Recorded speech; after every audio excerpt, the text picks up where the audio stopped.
very good morning everyone. Good morning my dear friends. Yes, good afternoon. चलिए transition कीजिए. Yes guys. तो हमने कल लेवरेज और डिटेल में देखा. आपने परसों एक लेवरेज देखा था. हमने कल और 2 लेवरेजेस पढ़े. आज पूरा क्लास स्क्रीन ऐसी ही ब्लैंक रहेगा. आज सब लोग मेरे साथ सभी फॉर्मूलेस लॉजिकली सोच कर बोलोगे. है कॉन्फिडेंस आपके अंदर? कर पाएंगे हम लोग मिलकर? कितने लेवरेजेस है? 3. पहला लेवरेज का ऑपरेटिंग का शॉर्ट फॉर्म, डीओएल का long form, degree of operating leverage. Leverage and DOL अलग, ऑपरेटिंग लेवरेज अलग होता है क्या? ऑपरेटिंग लेवरेज एंड डीओएल अलग होता है क्या? नहीं होता है, वन एंड द सेम है. ओके, नाउ व्हेन आई से, थोड़ा अलग टाइप में रिवीजन करवा रहा हूं मैं आपको. पहले कंक्लूजन फिर फॉर्मूले पे आएंगे. ठीक है? तो when I say that the DOL of a company is 4 times, कितना? 4 times DOL. It simply means dash 1% change in sales will lead to 4% change in EBIT. देखो, सबको एग्जाम देने और पहले एग्जाम में पास होना है. Do you agree? कोई है यहां पर जो अटेम्प्ट दे रहा है? हम अटेम्प्ट नहीं दे रहे, हम एग्जाम दे रहे. बराबर है ना? आपका अटेम्प्ट कब है? अटेम्प्ट वर्ड डिलीट करो दिमाग में से, एग्जाम वर्ड डालो. बचपन से कब पढ़ाई की है? एग्जाम आने पे. सीए में एग्जाम ही नहीं आई है. सीए में क्या आया? अटेम्प्ट आया. अटेम्प्ट का मीनिंग दिमाग को भी पता है, कोशिश. क्या हम इतना इमोशनल कॉस्ट, फाइनेंशियल कॉस्ट, मेहनत वाला कॉस्ट डालकर कोशिश कर रहे? नहीं ना? तो पूरा क्लास मेरे साथ आंसर करेगा. आपका पहला एग्जाम जब आएगा उसी में आपको क्लियर करना है. 2-4 लोग 5 लोग यहां पर सितंबर 24 वाले. 1 2 3 4 5 6 7 8 9 10 और एक जन पीछे बैठता है, वो एब्सेंट है. तो ये 10-12 लोग छोड़ो तो बाकी सब जो है वो जनवरी 25 के. तो सितंबर 24 आप लोगों के लिए और जनवरी 25 आपके लिए क्या है? एग्जाम है. तो एग्जाम है तो सिंसियरली रहना पड़ेगा ना. थोड़े एफर्ट्स डालने पड़ेंगे कि नहीं? तो एफर्ट्स कब डालेंगे हम लोग? क्लास के ड्यूरेशन में. तो टाइम पास नहीं करने का क्या सर क्लास में? ब्रेक्स मिलते हैं ना आपको. दो क्लास के बीच 10 मिनट का ब्रेक, 15 मिनट का ब्रेक, लंच ब्रेक मिलता है ना आपको, पूरा 45 मिनट्स का. टाइम पास करो, कोई प्रॉब्लम नहीं है आपको. हाँ, 40 मिनट्स का मिलता होगा, 30 मिनट्स का मिलता होगा, कोई बात नहीं. इतनी रहमदार जिंदगी मत जियो. कुछ नहीं होता ऐसे इससे. हाँ ठीक है, खुद पे रहम करना बंद करो पहले तो, क्योंकि आप बहुत एक्स्ट्राऑर्डिनरी लाइफ जीने वाली हो बाद में. और एक्स्ट्राऑर्डिनरी लाइफ जीना रहेगा ना, तो उसके लिए थोड़े से सैक्रिफाइसेस अभी करने पड़ेंगे बॉस. चलो सब लोग आंसर करेंगे मेरे साथ, बोलिए. सबसे पहला चीज, डिग्री ऑफ ऑपरेटिंग लेवरेज. मैं आपके साथ लिखता हूं ताकि थोड़ा सा आपको जो आप बोल रहे हो वो आपको समझे भी. आप अभी बोले थे डीओएल 4 टाइम्स का मीनिंग ये होता है कि सेल्स एंड ईबीआईटी, ये ऑपरेटिंग पार्ट का स्टार्ट और एंड पॉइंट है. आप सेल्स को चेंज करोगे 1% से, इधर ईबीआईटी चेंज होगा 4% से. ये लॉजिक सबको पता है. अब अगर मैं आपको बोल रहा हूं मुझे मेरा ईबीआईटी डबल करना है या मेरा ईबीआईटी मुझे 0 करना है, दोनों भी केस में दोस्तों ईबीआईटी का चेंज कितना होगा? 100% होगा ना. इतना मैथ्स आता आपको? क्या बोला मैंने? डबल करना है. तो सपोज 1 लाख ईबीआईटी 2 लाख करना है, तो कितने से बढ़ाना पड़ेगा? 1 लाख रुपए से बढ़ाना पड़ेगा. अगर 1 लाख के नंबर को 1 लाख से बढ़ा रहे हो तो कितना परसेंट चेंज हो गया? यस, 100% चेंज हो रहा है. सबको समझ रहा है क्या ये बात? तो ऐसे केस में मेरे लाइव स्ट्रीमिंग वालों, आप भी आंसर दो, ठीक है? एंड वॉइस जो है ना, 2 जगह से बढ़ता है. एक मेरे सिस्टम से बढ़ता है और दूसरा आपके सिस्टम से भी बढ़ता है. तो इधर से कमेंट मत डालो वॉइस इंक्रीज करो बोलकर, यहां पर फुल वॉइस है, 110% वॉइस रख दिया है अभी, उससे ऊपर नहीं भाई. अब आपके सिस्टम की बारी है, ठीक है? इधर ध्यान दो अभी. अब अगर मैं बोल रहा हूं मेरा ईबीआईटी मुझे 100% मतलब डबल करना है, या 1 लाख का ईबीआईटी वाइप ऑफ करना है मतलब 0 करना है, तब भी मेरा चेंज कितना होगा? 100% ही होगा. डबल करना होगा तो प्लस 100% होगा, 0 करना होगा तो माइनस 100% करना होगा. Do you agree? तो इस केस में सेल्स का परसेंटेज चेंज कितना? 25%. डबल करना होगा तो इंक्रीज कर दो, और अगर 0 करना होगा तो डिक्रीज कर दो. Is this clear? Degree of operating leverage. ये जो 4 टाइम्स DOL है, इसका मीनिंग तो समझ गया. अब इसको निकालते कैसे? ऑपरेटिंग पार्ट याद है क्या उसके लिए आपको? क्या बोला सर? ऑपरेटिंग पार्ट याद है क्या? बोलो, शुरुआत कहां से होती है? सेल्स से होती है. माइनस क्या होगा? Variable cost. क्यों variable cost? Marginal costing logic. Marginal costing क्या सिखाता है आपको? Always ignore irrelevant cost, fix cost. Because आप आउटपुट जब चेंज करते हो within a given capacity, आपका फिक्स कॉस्ट चेंज नहीं होता. तो don't give importance to fix cost. इसका मतलब टोटल कॉस्ट को इंपॉर्टेंस नहीं देना है, इसका मतलब प्रॉफिट को इंपॉर्टेंस नहीं देना है. तो फिर सिर्फ वेरिएबल कॉस्ट को इंपॉर्टेंस देना है. सेल्स में से टोटल कॉस्ट लेस किया तो क्या आता? प्रॉफिट आता. बट टोटल कॉस्ट नहीं लेस करेंगे, सिर्फ वेरिएबल कॉस्ट लेस करेंगे, तो उसको क्या नाम दिया? कंट्रीब्यूशन बोला. क्या बोला? कंट्रीब्यूशन बोला. तो हमारा ऑपरेटिंग पार्ट शुरू होता है सेल्स के साथ, माइनस होता है वेरिएबल कॉस्ट, मिलता है हमें कंट्रीब्यूशन, माइनस करेंगे फिक्स कॉस्ट, लास्ट में मिलेगा EBIT. हम दोस्तों फ्रीली चेंज करेंगे सेल्स को, डिपेंडेंटली. उसकी वजह से ज्यादा चेंज किस में होगा? EBIT में होगा. बोलिए DOL का पहला formula, percentage change in EBIT divided by percentage change in sales. Any doubt with any of the logics and anything? कोई टाइप का कंफ्यूजन है किसी को? पक्का? ग्रेट. अब ये क्यों हुआ मगर कि आपने सपोज इधर 10% चेंज किया, इधर 40% चेंज हुआ, इसलिए हम इसको बोल रहे हैं 4 टाइम्स DOL. ऐसा क्यों हो रहा है? बट फिक्स कॉस्ट की वजह से हो रहा है. तो फिक्स कॉस्ट को बॉक्स में डालेंगे. इस चीज का इंपैक्ट मेजर करना है तो इस चीज के पहले और इस चीज के बाद को कंपेयर करना होगा. क्या बोल रहे हो दोस्तों? इस चीज के पहले और इस चीज के बाद वाली चीज को कंपेयर करना है, तो उसका इंपैक्ट समझेगा. राइट? तो ऐसे केस में हम फिक्स कॉस्ट के पहले क्या देख रहे हैं? कंट्रीब्यूशन है सर. फिक्स कॉस्ट के बाद क्या है? EBIT है सर. तो फॉर्मूला क्या बनेगा? Contribution divided by EBIT. दोस्तों कोई भी एंगल से इस फॉर्मूले में से कितने फॉर्मूले हमने FA में पढ़ लिया अभी तक? तो ऑब्वियसली 7वां दिन है सिर्फ हमारा, बट एक भी फॉर्मूला आपको रट्टा मारने की जरूरत नहीं है. अगर आप कंसेप्चुअली अटेंशन दे रहे हो यहां पर, ऑटोमेटिकली क्लास में ये फॉर्मूलेस बिल्डअप हो रहे हैं. अब आपको घर जाके एक ही काम करना है, रोज सोने से पहले फॉर्मूला बुक अपडेट कर कर सोना है.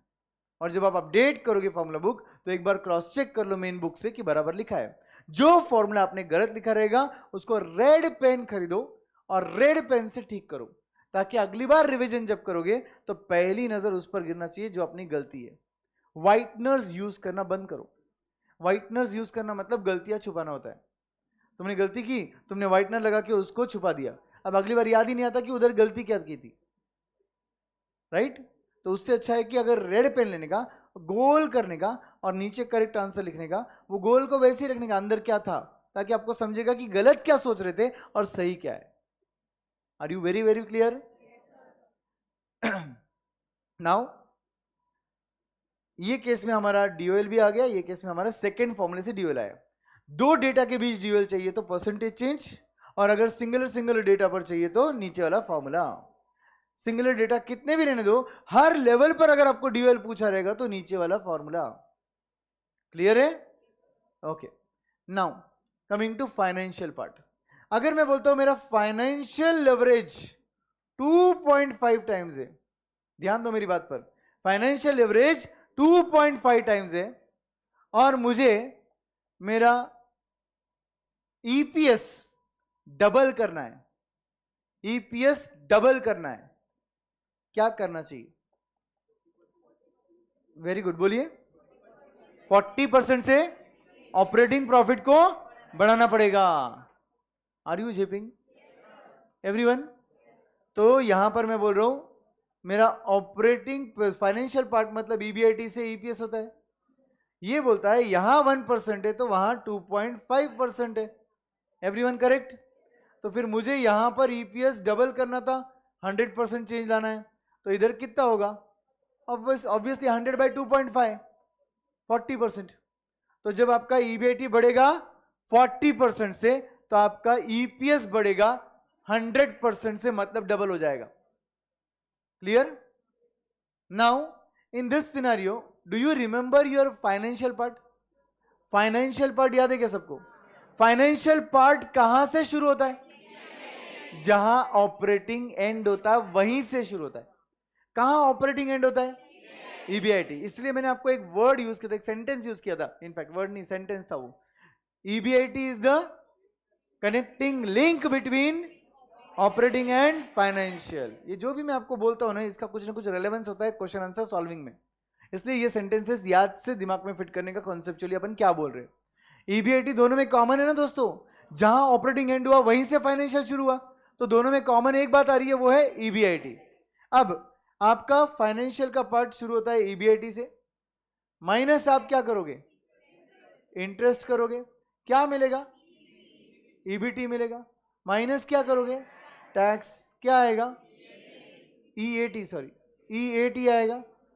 ओके, आपने इंटरेस्ट किस पर भरा? डेट पर भरा। आपने टैक्स किस पर भरा? ईबीटी पर भरा। समझा? ओके, ईएटी आ गया। ईएटी किसको बिलोंग करेगा? इक्विटी वालों को, अगर प्रेफरेंस शेयर्स नहीं है तो। प्रेफरेंस शेयर नहीं है फिलहाल, बाद में आएंगे तब देख लेंगे क्या होगा। फिलहाल तो वो हमारा एनआई बन गया। अब उस एनआई को divide by number of shares करेंगे तो ये टोटल अर्निंग है, इसको divide by number of shares कर लेंगे तो ऑफ कोर्स मिलेगा मुझे पर शेयर, बराबर अर्निंग पर शेयर। कोई डाउट, कोई शक? अब मुझे बताओ कि आप ईबीआईटी बढ़ा रहे हो 1% से, चलो एक काम करते 40% से। ईपीएस कितने से बढ़ेगा? 100% से। 40 नहीं, कितना बोला था अपने अभी? 25 बोला था क्या? 2.5 टाइम्स का डीएफएल था आपका, तो आपका आंसर कितना आया? 40% आया ना। तो ईबीआईटी को आप 40% से बढ़ा दोगे तो नीचे ये 100% बदलेगा। अगर ये 40% है और वो 100% है तो आपका डीएफएल 2.5 है। कैसे आता है 2.5? 100/40 कर आता है। What is the formula then? Percentage change in EPS divided by percentage change in EBIT. Very good, समझा? क्यों, किसकी वजह से हो रहा है ये? इंटरेस्ट की वजह से हो रहा है। तो दूसरा फॉर्मूला क्या बनना चाहिए? EBIT by EBT. एवरीवन, तो डीएफएल का दूसरा फॉर्मूला बन गया, इंटरेस्ट के पहले ईबीआईटी, इंटरेस्ट के बाद EBT. Formula is EBIT by EBT. Yes, कोई डाउट किसी को भी? पक्का? यस।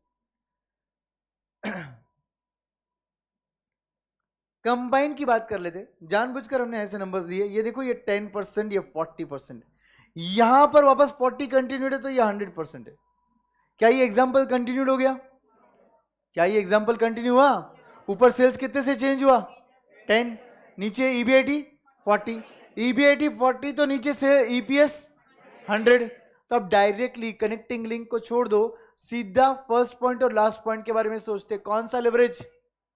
Combine leverage. ऑपरेटिंग और फाइनेंशियल कंबाइन कर दिया तो क्या मिला? Combine leverage. कंबाइन लेवरेज का starting point sales, end point EPS. तो डीसीएल मेरा शुरू होगा sales dot dot dot dot end होगा ईपीएस पर, करेक्ट?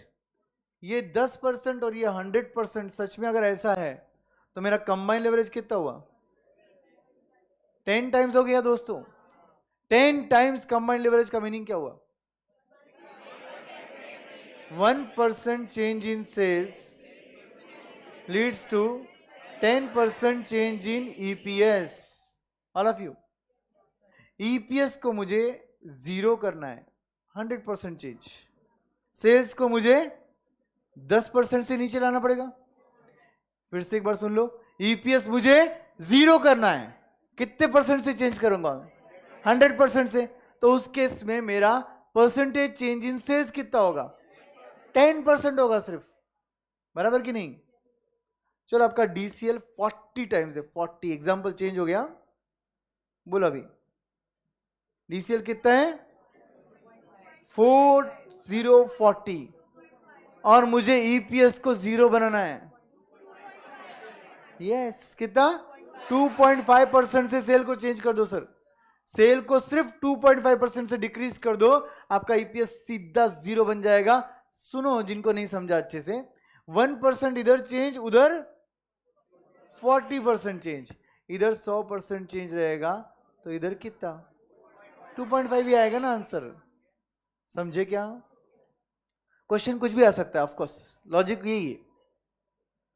ओके, मैंने कितने सारे कल एग्जांपल्स डिस्कस किए आपके साथ, वो सब MCQ बनकर आ सकते हैं एग्जाम में। तो ये इतने से चेंज हुआ, वो उतने से, तो आपका लेवरेज कितना? आपका लेवरेज दिया रहेगा, एक पर्टिकुलर चीज इतने से चेंज करनी, तो पहली चीज कितने से चेंज करनी पड़ेगी? Anything can be asked, obviously logic will remain same. Now coming to combined leverage, आपका DCL को DTL भी बोलते हैं, degree of combined leverage is also called as degree of total leverage. इसका फॉर्मूला परसेंटेज चेंज वाला क्या रहेगा? Percentage change in EPS by percentage change in sales. या फिर दो चीजों को आपने बॉक्स में डाला है, दोनों के ऊपर और दोनों के नीचे।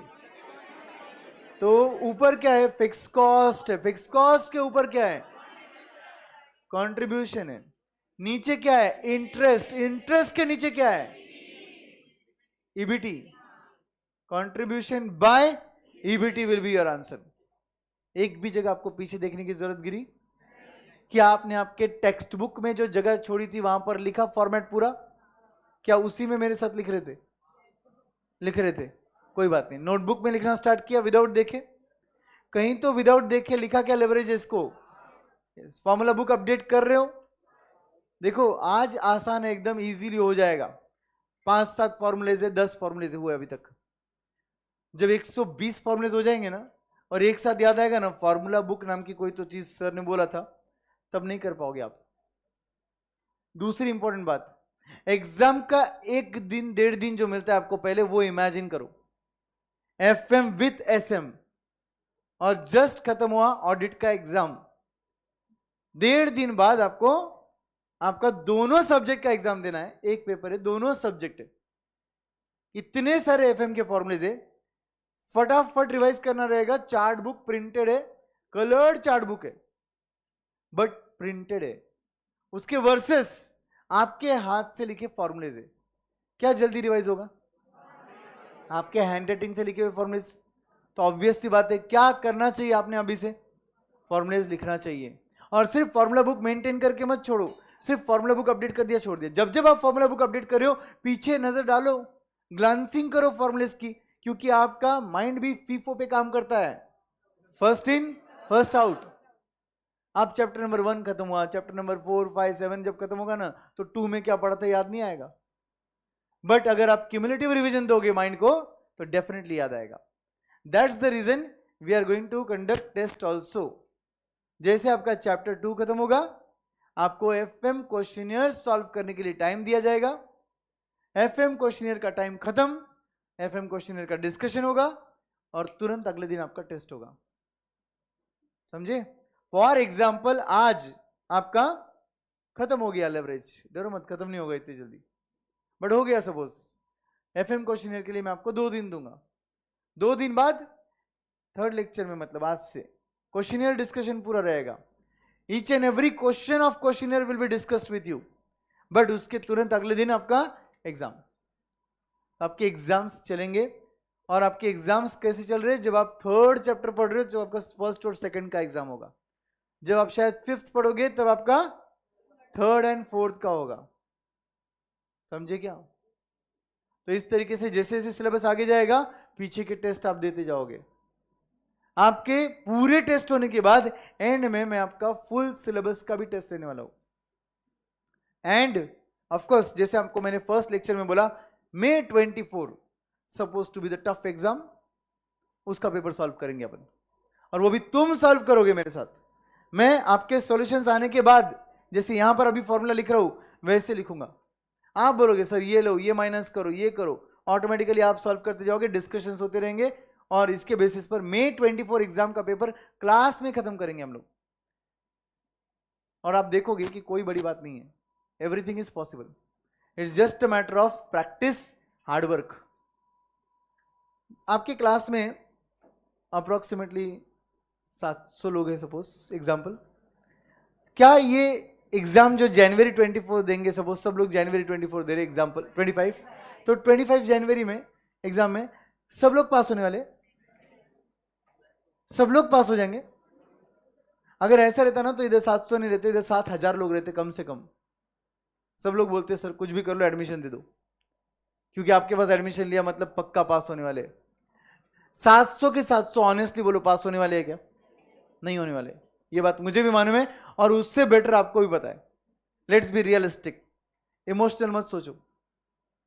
नहीं सर हम तो हो जाएंगे ना सर, आप हो ना सर, मैं हूं, बट आप सोचिए कि 700 अपियर कर रहे एग्जाम, ये पूरे 700, और 700 के 700 पास हो रहे, ऐसा हो सकता है क्या रियल में? इम्पॉसिबल है ये, इम्पॉसिबल है ये। और ऐसा नहीं होता है, उसके पीछे रीजन है। ये देखो ऑनलाइन स्ट्रीमिंग में अभी सपोज, इनको तो गिने ही नहीं अपन ने, और जो रिकॉर्डिंग देख रहे हैं वो घर बैठे लोग, वो उधर वो स्क्रीन में दिख रहे हैं, हाँ ये कैमरे को बोल रहा हूं मैं, हाँ तो ये लोगों को गिना ही नहीं है। पूरा मिलाकर अप्रोक्सीमेटली 3000 लोग के आसपास रहेंगे सिर्फ अभी 1 महीने में, जो मेरे से पढ़ना चालू कर देंगे। क्या लगता है आपको ये सब लोग पास हो जाएंगे? मगर इनमें से जो मेहनत करेंगे ना, ऑलमोस्ट 30% लोग से 40% लोग, 100% ये लोग पास होने वाले हैं। 30 से 40% रिजल्ट ऑलमोस्ट आता है अपना। क्या होता है ऐसा जो 40% लोग पास होते हैं, रिमेनिंग 60 नहीं होते? क्या मैं ऐसा कोई फेवरेटिज्म करता हूं, इन पे ही ध्यान देता हूं, उन पे नहीं देता हूं? मेरी क्लास में तो उधर पहले नजर रहती है, कॉर्नर वाले लोग पहले मेरे रडार में रहते हैं। उधर ध्यान दे रहे हो क्या भाई? सुना रहेगा आपने, देख ध्यान से सुनो, कोई फेवरेटिज्म अपनी क्लास में होता नहीं है। आपको भी पता नहीं है कि आपकी क्लास में मेरा रिलेटिव है बोलकर, और एंड ऑफ द बैच तक पता नहीं चलेगा कि मेरा मामा चाचा का लड़का आपके साथ सीए कर रहा होगा। तो बिलीव मी, जितने हक से आपको डांटूंगा ना, उससे डबल हक से उसको झापूंगा क्लास के अंदर, ये फैक्ट है। और इधर विनोद सर के अगर कोई रिलेटिव रहेंगे ना, तो उनको तो पहले और झापूंगा। I am not joking, I am not joking. उनके रिलेटिव रह चुके हैं अपने बैचेस में, और इतना झापे हुए, इतना झापकाए हुए कि कोई लिमिट नहीं है। पहले दूसरे बैच के वक्त, पहले दूसरे वक्त ही झाप खाने के हमने समझ गया उनको कि भाई अपन कोई छूटने वाले नहीं है। मेरे रिलेटिव को भी वो लोग झापते पहले, इनफैक्ट हमारे रिलेटिव तो पहले हमारे रडार में रहते। रीजन बहुत सिंपल है भाई, यहां पर सब लोग तुम हमारे लिए इक्वल हो। अगर कोई भी सोच रहा होगा इसका भाई उसकी बहन प्रिविलेज लेकर आए ना, तो तुमको पहले दिन हम जमीन पे लेके आते। अब ये सोचिए 40% लोग पास हो रहे हैं, 60% लोग पास नहीं हो रहे, तो क्या रिक्वायरमेंट फुलफिल नहीं कर रही है 60% लोग? नंबर 1, लेक्चर्स ही नहीं देखते, नहीं सुनते, नहीं देखते, लेक्चर के वक्त बाजू वाले से टाइम पास करते, ध्यान इधर होना चाहिए, ध्यान उधर होता है। Point number 1। Point number 2, homework. Point number 3, face to face से धीरे धीरे बैकअप पे शिफ्ट, बैकअप से लाइव स्ट्रीमिंग पे, लाइव स्ट्रीमिंग से धीरे धीरे रिकॉर्डेड पे शिफ्ट, रिकॉर्डेड से धीरे धीरे बैकलॉग पे चले जाते। पॉइंट नंबर 4, पॉइंट नंबर 4, ये सब बैचेस भी अच्छे से किए, होमवर्क भी किए। अब प्रॉब्लम क्या है, इनकी तारीफ चालू हो गई क्लास में। हर कोई बोलता है तेरा तो क्या हो जाएगा, तू तो क्या पहले दिन से प्रेजेंट है, तेरा तो क्या क्लास में आंसर भी दे रहा है। ये बेचारे को स्टडी लीव में कोई बोलने वाला नहीं रहता, वो सोचता है मैं तो बहुत भारी। जो लोग क्लास में नहीं पढ़ते थे वो दिन रात पढ़ रहे, ये सोच रहा है मुझे तो सब आता है। बस ओवर कॉन्फिडेंस चला गया। ऐसी चीजें होती है आपके साथ, इसलिए मैं आपको बता रहा हूं, फर्स्ट डे से कंसिस्टेंसी, जिसने लास्ट डे ऑफ क्लास नहीं बोल रहा हूं, लास्ट डे ऑफ एग्जामिनेशन, मेरा ही पेपर लास्ट होता है वैसे भी, वहां तक जिसने कंसिस्टेंसी रखी ना, जनवरी के एग्जाम का लास्ट पेपर 5 बजे तक का कंसिस्टेंसी चाहिए आपकी तरफ से। बिलीव मी, 5:15 को आपको कोई काला कुत्ता नहीं पूछेगा कहां टाइम पास कर रहे हो, कहां टाइम पास कर रहे हो, कोई नहीं पूछेगा आपको। उस टाइम पर जितना सैक्रिफाइस अभी कर रहे हो ना, सब वसूल कर लेना, मगर तब तक के लिए थोड़ा डिसिप्लिन में रहो, थोड़ा कंसिस्टेंसी में रहो। सैक्रिफाइसेस ऐसे छोटे मोटे करने के पीछे सोचो भी मत। क्लास बंक कर लेते हो, आपके लिए इजी डिसीजन होता है, इजी इजी। इसीलिए मैंने इस बार बैकअप सिर्फ 1 टाइम वॉच का दिया है, जितना ड्यूरेशन उतना ही, और वो भी पूरे बैच का नहीं दिया है। पूरा बैच 130 आवर्स करेगा, मैंने 100 आवर्स दिया है। अगर 140 हुआ ना, तो भी आपका बैकअप जो रहेगा फेस टू फेस वालों का, वो 100 ही रहेगा, क्योंकि आपको वो बैकअप दिया है। बैकअप को बैकअप के तौर पे यूज करो। तुम्हारे लिए वो मेन स्ट्रीम कब बन जाता है समझता नहीं है। और वैसे भी फेस टू फेस का आपको पता है, प्रीमियम फीस वाले लोग हो तुम, तो प्रीमियम फीस भरिए, तो प्रीमियम वसूल करना भी जानो ना। एक जगह एक फ्लाइट का टिकट क्या अपन प्रीमियम ले लेते, अपन ऐसे पैर फैला के बैठते, पार्टी, हाँ, उसमें वसूल कर लोगे। एक डिनर में तुम एक्स्ट्रा इतना पैसा वसूल करोगे। एक काम करो, एक रैंक लेकर आओ, ऑल इंडिया रैंक लेकर आओ फेस टू फेस वालों। मैं बोलता हूं, मैं आपको एक्सक्लूसिव डिनर पे ले जाऊंगा। एक्सक्लूसिव डिनर में सिर्फ फैकल्टी, विनोद सर, मैं, विशाल सर, हम लोग रहेंगे, और तुम रहोगे। जिसका रैंक आएगा वो रहेगा। फेलिसिटेशन वगैरह वो सब अलग रहेंगे, ये सब मेरी तरफ से रहेगा, डोंट वरी। और अगर पार्टी पार्टी पार्टी तो होगी रे, ग्रैंड पार्टी करेंगे, बट उसके अलावा आपके स्कोर्स। और एक और बात, अगर आप ऑल इंडिया रैंक लाते हो एफएम में इधर बढ़कर, तो आपको सीए फाइनल का एएफएम पूरा फ्री दे दूंगा मैं, पूरा फ्री दे दूंगा मैं। अब तो वसूल हुआ आपका फाइनल फेस टू फेस वाले फीस। और ये जो कंडीशन है सिर्फ फेस टू फेस के लिए नहीं, जीडी के लिए भी रहेगा, जीडी के लिए भी रहेगा, समझे? यस, ऑनलाइन वालों के लिए भी रहेगा, सबके लिए रहेगा, ठीक है। चलो, तो फर्स्ट एंड फॉरमोस्ट इज, आज से सिंसियरिटी से क्या करोगे, हर चीज, क्लास से लेके क्लास वर्क से लेकर आपका फॉर्मूला बुक से लेकर हर चीज करोगे। फॉर्मूला बुक जब जब अपडेट करोगे, पीछे के फॉर्मूलेस रिवाइज कर कर आगे बढ़ोगे। पहले अपडेट कर दो फिर रिवाइज करो, या पहले रिवाइज करके अपडेट करो, आपकी मर्जी। और वो भी थोड़ा टाइम गैप होना चाहिए आपके क्लास के और फॉर्मूला बुक अपडेशन के अंदर, एक 2-4 घंटे। इसलिए मैं बोल रहा हूँ सोने के पहले आप अपडेट किया करो। रीजन बहुत सिंपल है, अभी क्लास हुआ, अभी ये पूरा रिवाइज हुआ, और तुरंत आप बीच में ब्रेक में अगर अपडेट कर दोगे फॉर्मूला बुक, कोई यूज नहीं है, इट्स अ फॉर्मेलिटी। रात में सोने के पहले अपडेट करोगे, आप रिकॉल करके अपडेट करोगे, और आपके माइंड को सिग्नल मिलेगा, याद है क्या भाई, बोल, और तब रिकॉल करके लिखना अलग बात होती है। प्रॉमिस करते हो खुद को, करोगे ना? और let me tell you, inter में रैंक लाने के लिए कोई प्री रेक्विजिट नहीं कि आपका फाउंडेशन रैंक आना चाहिए, 12th रैंक आना चाहिए, 10th रैंक आना चाहिए। जिनका 10th 12th रैंक आया ना, वो इंटर में फेल भी हुए, और जिनका वहां पे वांदा था ना 70-80% के लिए भी, वो इंटर में रैंक के साथ पास हुए। It's all here and here. The day you decide कि आपको करना है, बस समझ जाना वो चीज होती है, आपको बस कंसिस्टेंसी से वो उसकी तरफ आगे बढ़ना होता है। प्रायोरिटीज डिफाइन करो और हर चीज करो, ठीक है। चलिए, ये डीसीएल का फॉर्मूला दोनों हो गए। थर्ड फॉर्मूला डीसीएल का क्या रहेगा, दोनों लेवरेज यूज कर कर, बोलिए, डीओएल इंटू डीएफएल। और इसको मैंने मैथमेटिकली प्रूव करके दिखाया था आपको। यस दोस्तों, तो ये आपके पूरे लेवरेजेस के कितने फॉर्मूलेज हो गए, 7। और एक 8वां फॉर्मूला अपन ने डीओएल का कल लास्ट में बोला था, याद होगा तो,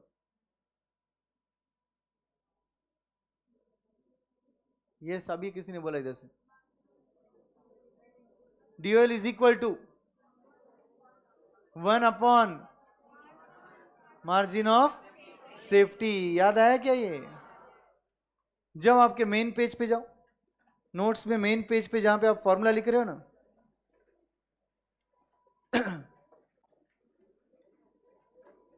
नोट्स में मेन पेज पे, पेज नंबर 13 है क्या वो, 18 पर जाओ, डीओएल डीसीएल डीएफएल लिखा था, इधर और करके लिखोगे आप, DOL is equal to 1 upon margin of safety. DOL is equal to 1 upon margin of safety.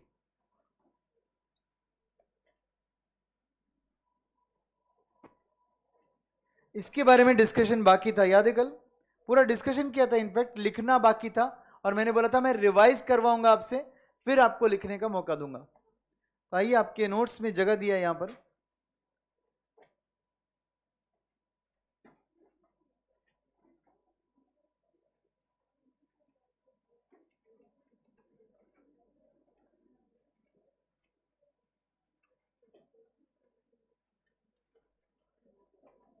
Extra page, page number 37, extra page, page number 37 पे आ जाओ।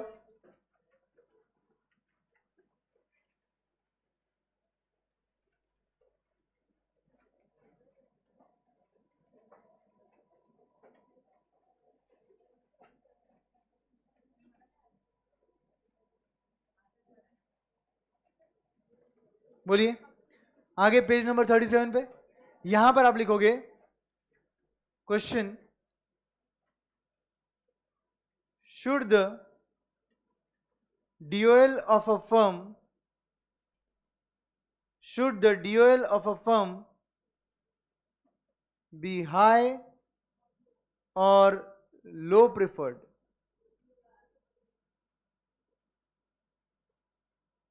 कल क्या बोला था अपन ने? लो प्रेफर्ड। कितना लो होना चाहिए? सबसे लो होना चाहिए क्या? नहीं, ये इतना लो रखना चाहिए that there should be sufficient margin of safety. नीचे लिखो DOL should be low preferred such that DOL should be low preferred such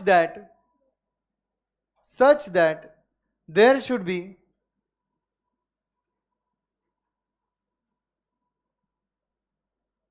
sufficient margin of safety, MOS, bracket में लिख दो MOS। What is MOS? Margin of safety. नीचे लिखो if DOL up arrow is equal to fix cost, क्या हो जाएगा? Up arrow high हो जाएगा। अगर आप बोल रहे हो DOL हाई है तो फिक्स कॉस्ट भी हाई हो जाएगा, और अगर फिक्स कॉस्ट हाई होगा दोस्तों तो आपका टोटल कॉस्ट क्या हो जाएगा? हाई हो जाएगा, बढ़ जाएगा, क्योंकि total cost is summation of TVC and TFC। तो TFC बढ़ रहा है तो ऑब्वियसली TC भी बढ़ेगा ना। तो टोटल कॉस्ट अगर हाई हो गया तो ब्रेक इवन पॉइंट ऊपर शिफ्ट हो जाएगा। डायग्राम ड्रॉ करेंगे, don't worry.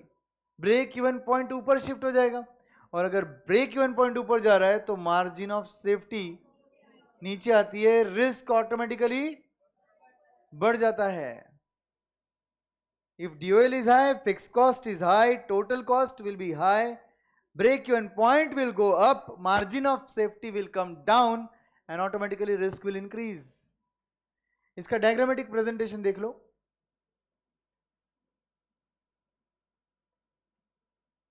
Zero sales level, ये सेल्स चार्ट है हमारा, ये हमारा ब्रेक इवन पॉइंट था, ब्रेक इवन सेल्स। यहां इतनी ऊपर हमारे एक्चुअल सेल्स थे,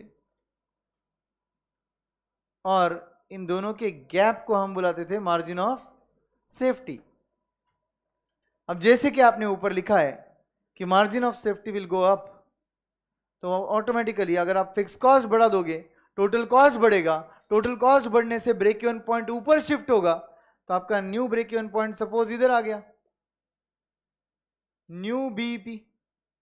ऊपर आने की वजह से अब इतना सा गैप जो है इसको क्या बुलाएंगे? New margin of safety. New margin of safety कितना कम बचा? ऑब्वियसली रिस्क क्या हो गया? ज्यादा हो गया ना। सर रिस्क क्यों ज्यादा होगा सर? मार्जिन ऑफ सेफ्टी जितना कम है उतना रिस्क बढ़ेगा, बिकॉज मार्जिन ऑफ सेफ्टी के नीचे क्या होता है? Loss. Sorry, break even point. Break even point के नीचे क्या होता है? लॉस। ब्रेक इवन पॉइंट के ऊपर क्या होता है? प्रॉफिट। ब्रेक इवन पॉइंट पे नो प्रॉफिट नो लॉस है, सबका ध्यान है। ब्रेक इवन पॉइंट पे नो प्रॉफिट नो लॉस है, तो ब्रेक इवन पॉइंट के ऊपर क्या है? प्रॉफिट है। ब्रेक इवन पॉइंट के नीचे क्या है? लॉस है।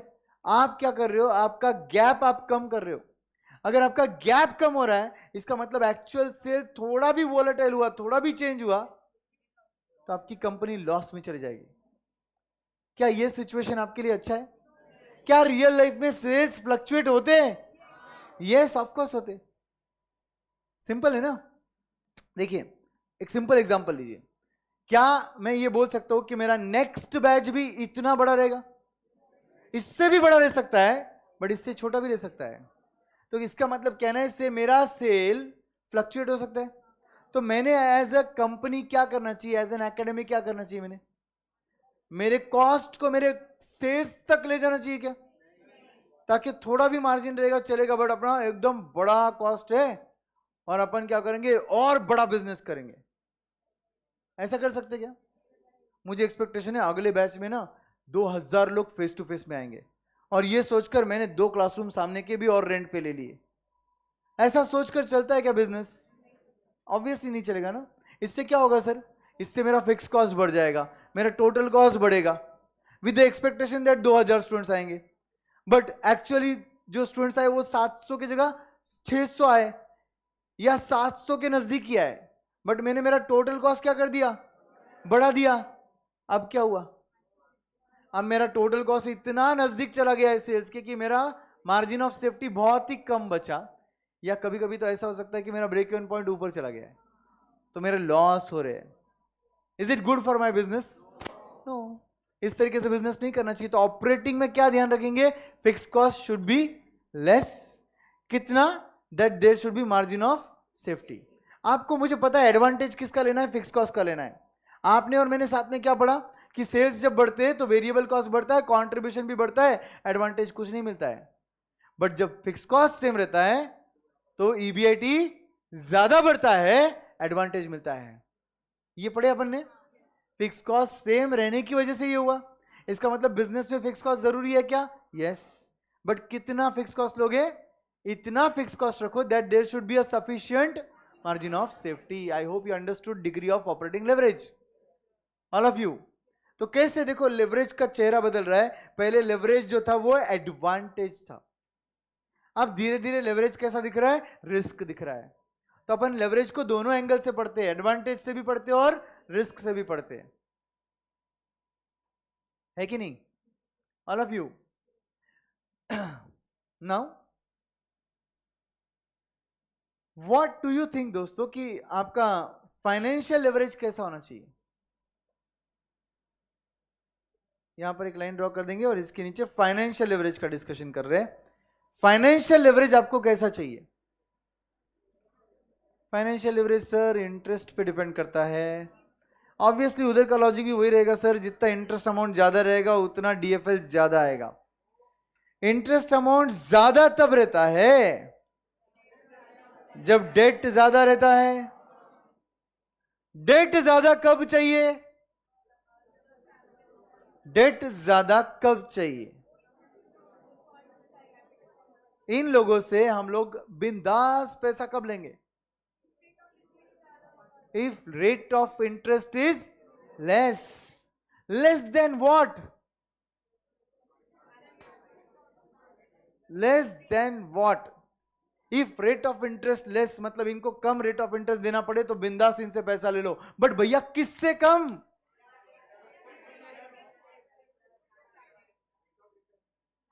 Rate of returns. Very good, very good, very good. देखिए इनका पैसा लेकर हमने तिजोरी में रखा है क्या? कोई ड्रॉर में रखा है? बिजनेस में लगाया है। बिजनेस से हम क्या कमा रहे हैं? रिटर्न्स कमा रहे हैं। तो रेट ऑफ रिटर्न अगर मेरे बिजनेस का ज्यादा है और इनसे लिए हुए पैसों का कॉस्ट अगर कम है, तो इस सिचुएशन को बोलते हैं फेवरेबल फाइनेंशियल लेवरेज। क्या बोलते बोलो? Favourable financial leverage. और अगर मेरा ऐसा सिचुएशन है कि मैं इनका पैसा लेकर बिजनेस में लगा रहा हूं, 20% कमाई हो रही है और इनको पे करना पड़ रहा है 9%, तो इनसे और पैसा लेने में प्रॉब्लम है क्या अपने को? नहीं है। बट अगर इनको पैसा देना पड़ रहा है, रिटर्न देना पड़ रहा है 19% का, और बिजनेस में इन्वेस्ट कर कर अगर 10% रिटर्न आ रहे, ये बोल रहे और ले लो पैसा, लेंगे अपन? नहीं लेंगे। कुछ समझा? डेट एक कंपनी ने कब ज्यादा रखना चाहिए, लोन एक कंपनी ने कब बढ़ाना चाहिए, जब रेट ऑफ रिटर्न्स ज्यादा है। किससे? रेट ऑफ इंटरेस्ट से। Are you all understanding? समझ में आ रहा है सिचुएशन? अरे बहुत सिंपल एग्जांपल है। सपोज जैसे कि आपका नाम क्या है? अली ना? अली मेरे पास आया और मेरे को बोलता है सर वो एक थोड़ा सा प्रॉब्लम है, मुझे पता है कि सर ये क्लास का प्रॉब्लम नहीं है, मेरा पर्सनल प्रॉब्लम है, बट फिर भी आप हेल्प करोगे क्या सर? मैंने बोला प्रॉब्लम पे डिपेंड करता है, हर पर्सनल प्रॉब्लम नहीं सॉल्व कर सकते ना अपन। तो अली बोलता है ठीक है सर, मैं आपको बोलता हूँ प्रॉब्लम क्या है, प्लीज़ हेल्प कीजिए सर। वो बोलता है कि मेरे पेरेंट्स आउट ऑफ स्टेशन है, मुझे कुछ प्रॉब्लम है, मुझे पैसा चाहिए और ऐसा ऐसा सिचुएशन है, पैसा बहुत ज़रूरी देना, बट हमारा वहाँ से पैसा नहीं आ रहा है जहाँ पापा मम्मी, तो आप प्लीज़ कुछ कीजिए सर, मुझे 1 लाख रुपए 1 महीने के लिए दे दीजिए सर, प्लीज़ सर। जेन्युइनली पूरा फैक्ट्स वेरीफाई किया हमने, जो वो बोल रहा है ईच एंड एवरी एलिमेंट सही है क्या, और एक्चुअली सही निकला। मैंने बोला ठीक है अली ले ले, 1 लाख रुपए ले ले। और क्योंकि मैं फाइनेंस का प्रोफेसर हूं, मैंने बोला मैं free of rate of interest free नहीं रख सकता हूं। एक्चुअली मुझे उसको कोई एहसान नहीं करना था, इसलिए मैंने ऐसा दिखाने के लिए उसको क्या बोला, 4% ईयरली इंटरेस्ट दे। ऑब्वियसली तू महीने भर में वापस दे, but yearly rate 4% rate of interest लगेगा। क्यों 4%? 4% का बहुत भारी है क्या? मुझे बस बताना था उसको कि मैं कोई एहसान नहीं कर रहा हूं, ठीक है ले ले पैसा, इंटरेस्ट से ले ले, बट रेट ऑफ इंटरेस्ट कितना रखा? 4 सिर्फ। और अली को मैंने क्या कर दिया, पैसा दे दिया 1 लाख। तुम्हारा नाम क्या है? हर्ष। अली मेरे से पैसा लिया, प्रेस्टीज पॉइंट से नीचे जाए, फर्स्ट फ्लोर पर ही हर्ष मिल गया उसको। और हर्ष बोलता है अरे अली, एक बंडल थे ना ऐसे 2 50-50 हज़ार, तो बोले पैसा कहाँ से लाया इतना? तो बोले अरे प्रशांत सर थे, वो ऐसा ऐसा प्रॉब्लम था, सर से लिया, 4% रेट ऑफ इंटरेस्ट से दिया सर ने। ठीक है, अब हर्ष बोलता है 4% रेट ऑफ इंटरेस्ट। सुनना अली भाई, एक बिजनेस प्लान है, हाँ अपन ये पैसा ना 14% से इन्वेस्ट करेंगे, एकदम सेफ है इन्वेस्टमेंट, कोई प्रॉब्लम नहीं है, तू आके देख ले लगा तो। ये अली बोलता है नहीं यार सर के पैसे ऐसे क्या कर रहे हैं? तो बोले तू आ ना भाई मेरे साथ, तू देख, अगर तेरे को सेफ लगेगा तो ही इन्वेस्ट करेंगे अपन, और जो भी रिटर्न आएगा आधा तेरा आधा मेरा, राइट? अली के मन में लड्डू फूटा। अली सोचा कि नहीं यार जाके देखते तो है क्या है, ये 10% का प्रॉफिट हो रहा है सीधा सीधा, सर को देना है 4 और मिल रहा है 14। गए दोनों उधर जहां पर भी बैंक में इन्वेस्टमेंट करना था, पूरा डिटेल वेरीफाई किया, अली ने ईच एंड एवरी चीज चेक करी, और अली बोलता है जाने दे यार, लगा देते पैसा, 1 महीने का रिटर्न तो आएगा, 10% ईयरली है ना, तो डिवाइड बाय 12 करेंगे तो पर मंथ के हिसाब से उसको जो मिलना था मिल जाएगा ना। यस, उसने इन्वेस्ट कर दिया। अब हर्ष भाई बोलता है, अली भाई बोलता है, अली फिर वापस आते रहता अपने घर के साइड, प्रॉब्लम गया तेल लेने, अली को तो दूसरा ही लॉजिक समझ रहा है अभी, अली के मन में दूसरा लड्डू फूटा। अभी अली सोच रहा है अभी हर्ष तो चला गया, एक काम करता हूँ प्रशांत सर अभी भी उधर ही रहेंगे, सर के पास जाके और पैसा लेके आता हूँ। अब वो मेरे पास आता है, मेरे को बोलता है सर सुनो ना, मैं अपना काम कर रहा था ऑफिस में, नोट्स बना रहा था, सर 1 मिनट सुनो ना, आपके पास कितना पैसा है? मैंने बोला ये क्या हो गया इसको, अभी तो 1 लाख दिया था आधे 1 घंटे पहले।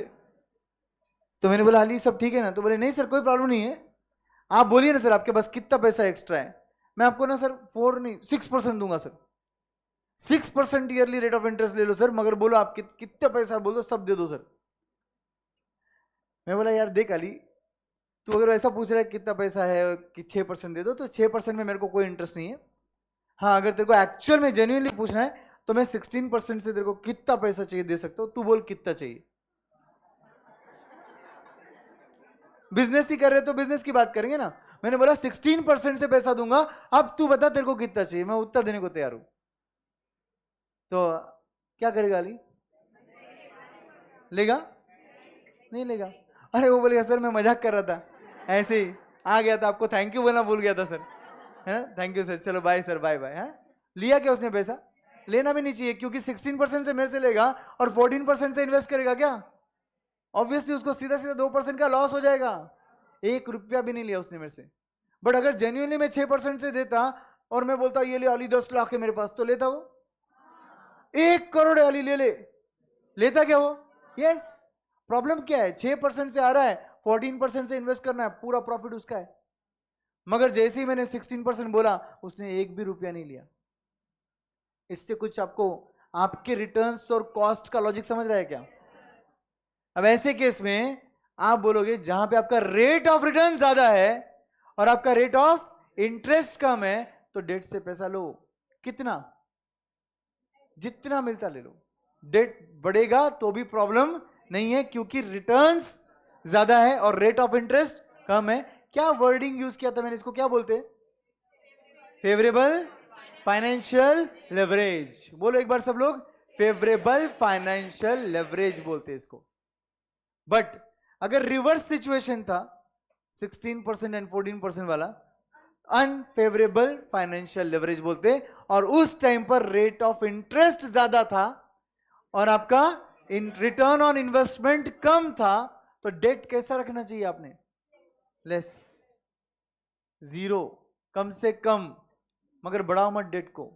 तो कहने से इसका मतलब डीएफएल अगर फेवरेबल है तो हम डेट ज्यादा ले सकते, जैसे अदानी ग्रुप कर रहा है। अदानी ग्रुप आप देखिए कितना डाइवर्सिफाई कर चुका है, कितने रेट से एक्सपेंशन किया उन्होंने, पूरा डेट का पैसा है, खुद के शेयर्स प्लेज कर कर डेट लिए उन्होंने, और डेट पर डेट लेकर कंपनी को बढ़ाया आगे, री इन्वेस्टमेंट ऑफ मतलब डेट लेकर आगे बढ़ रही है कंपनी। बट डरने की जरूरत क्यों नहीं थी? मोदी जी सादा ऐसा मत बोलो कुछ भी, हाँ, रिटर्न्स ग्रेटर थे और इंटरेस्ट का रेट कम था। रिटर्न्स क्यों ग्रेटर थे? Let's not get into that, बराबर है ना? हर कॉन्ट्रैक्ट अदानी को ही क्यों मिलेगा, एयरपोर्ट्स अदानी को ही क्यों मिलेंगे? ऑब्वियसली रिटर्न्स उसकी वजह से बढ़ते हैं, उसके अंदर नहीं दिए तो बेटर है। अपन रिकॉर्ड हो रहा है ये बैच, ठीक है?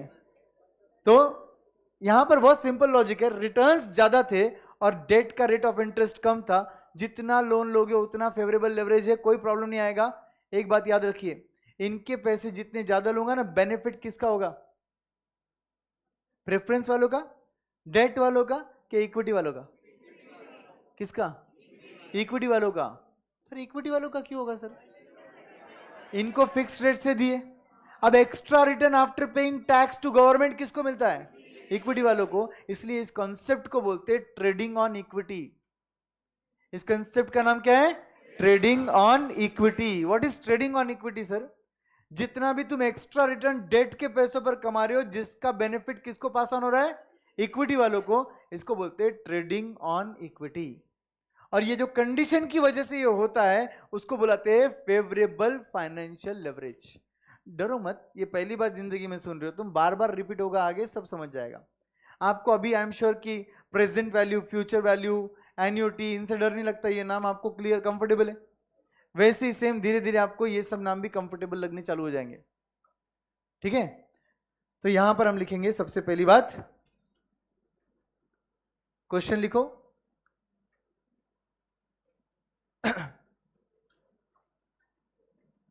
Should the DFL of a firm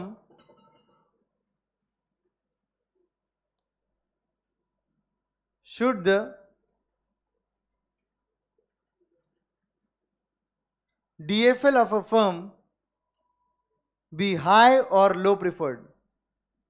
Should the DFL of a firm be high or low preferred?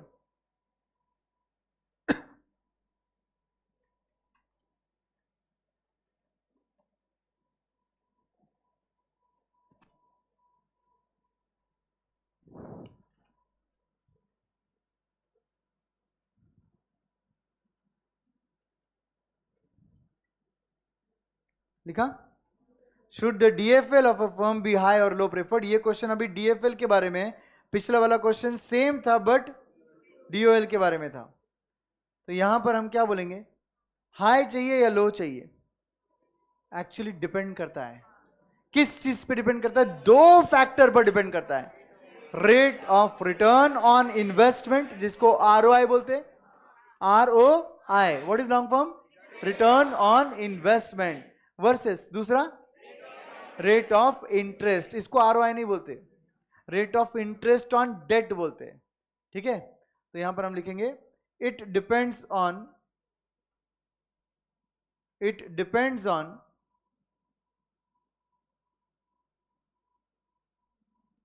two factors. First, return on investment, जिसको हम क्या बुलाते हैं, ROI, depends on number 1 return on investment, number 2 rate of interest on किस पर, debt पर, rate of interest on debt. तो पहली चीज आरओआई और दूसरी चीज डेट का रेट ऑफ इंटरेस्ट. नीचे लिखो DFL should be high preferred if DFL is favourable. DFL should be high preferred if DFL should be high preferred if DFL is favorable, that is, बोलिए, ROI is greater than rate of interest on debt. ROI is greater than rate of interest on debt.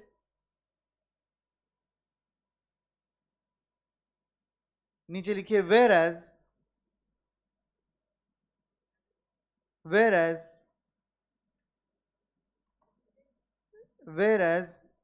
DFL should be low preferred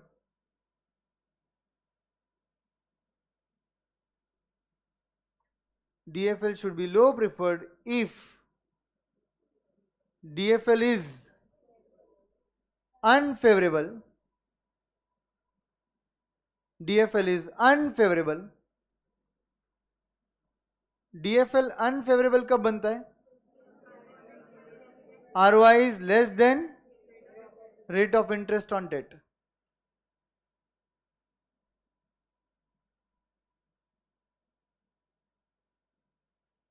क्या ये आप business से relate कर पा रहे हो, yes और नो? बिजनेस में बैंक आपको लोन देता है, डिबेंचर से आपका पैसा आता है. ये पैसा आप ज्यादा से ज्यादा कब लेते जाओगे, जब आपके रिटर्न्स ज्यादा है और आपका रेट ऑफ इंटरेस्ट कम है. बट देखिए ऐसा नहीं होता कि कितना भी ले लो. अपन बोलने के लिए बोल रहे थे जितना देना है दे दो, बट एक्चुअली रेशियो एनालिसिस में जाएंगे ना हम लोग, रेशियो एनालिसिस, उसमें हमको समझता है कि कितना डेट लेना चाहिए. अभी ऐसा समझ लो ज्यादा डेट लेना कब प्रेफरेबल रहेगा, फर्स्ट केस में डीएफएल फेवरेबल में, और कम डेट कब प्रेफरेबल रहेगा, सेकंड केस में. इतना ही समझ लो. कितना भी डेट ले सकते, ये बोलने के लिए ठीक है, लिखने के लिए ठीक नहीं है. एक्चुअल में ऐसा नहीं होता. कितना भी डेट ले लेंगे तो कितना भी बोला तो उसके साथ रिस्क होता है, क्योंकि रिटर्न्स की गारंटी होती है क्या, नहीं होती है. समझे? Everyone clear? चलिए, तो ये था आपका फाइनेंशियल लेवरेज. तो हमने ऑपरेटिंग लेवरेज पढ़ा, हमने फाइनेंशियल लेवरेज पढ़ा. अब हम एक क्वेश्चन आंसर्स पे आते हैं. हमने कल कौन से क्वेश्चन सॉल्व किए थे? क्वेश्चन नंबर 4 सॉल्व किया था और 5 सॉल्व किया था, if I am not wrong. बराबर, 2 क्वेश्चन सॉल्व किए थे हमने, question number 4 and question number 5. अब आप 7th क्वेश्चन पे आओगे, क्वेश्चन नंबर 7 पर आ जाओगे. एकलव्य क्या बोल रहे हैं सर, इसको हम रिटर्न ऑन कैपिटल एम्प्लॉयड भी बोल सकते हैं ना sir? Yes, return on investment का दूसरा नाम है रिटर्न ऑन कैपिटल एम्प्लॉयड. बिल्कुल सही बोल सकते हैं आप.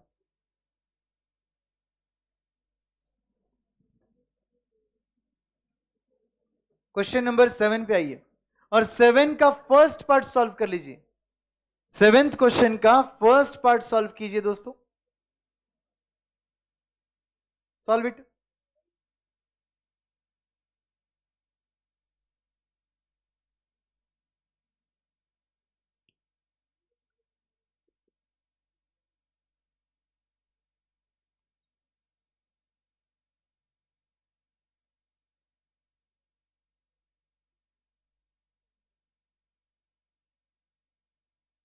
वो टेबल को क्या हेडिंग दोगे आप?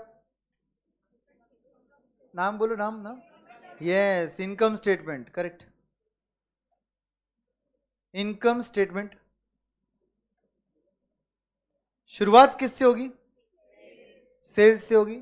लेफ्ट हैंड साइड कॉर्नर से शुरू करने का, sales left hand side corner से शुरू करने का, इधर से। रीजन बहुत सिंपल है, कैलकुलेशंस रहेंगे तो ब्रैकेट में आगे लिख पाओगे आप। कुछ लोगों को आदत होती है सेल्स उधर लिखते, अमाउंट के बिल्कुल नजदीक लिखते, फिर इधर कुछ आने वाला है क्या? नहीं ना। तो इसलिए लेफ्ट हैंड साइड कॉर्नर से टेबल शुरू करने का। बोलो सेल्स कितना है? 50,000 माइनस क्या होगा? Variable cost. पूरा लिखो वेरिएबल कॉस्ट। मैंने बोला था आपको वीसी लिखना अलाउड नहीं है। एट द रेट 60% चाहिए तो सेल्स को ए बुला लो, वेरिएबल कॉस्ट को बी बुला लो, तो 60% ऑन ए बोलोगे आप।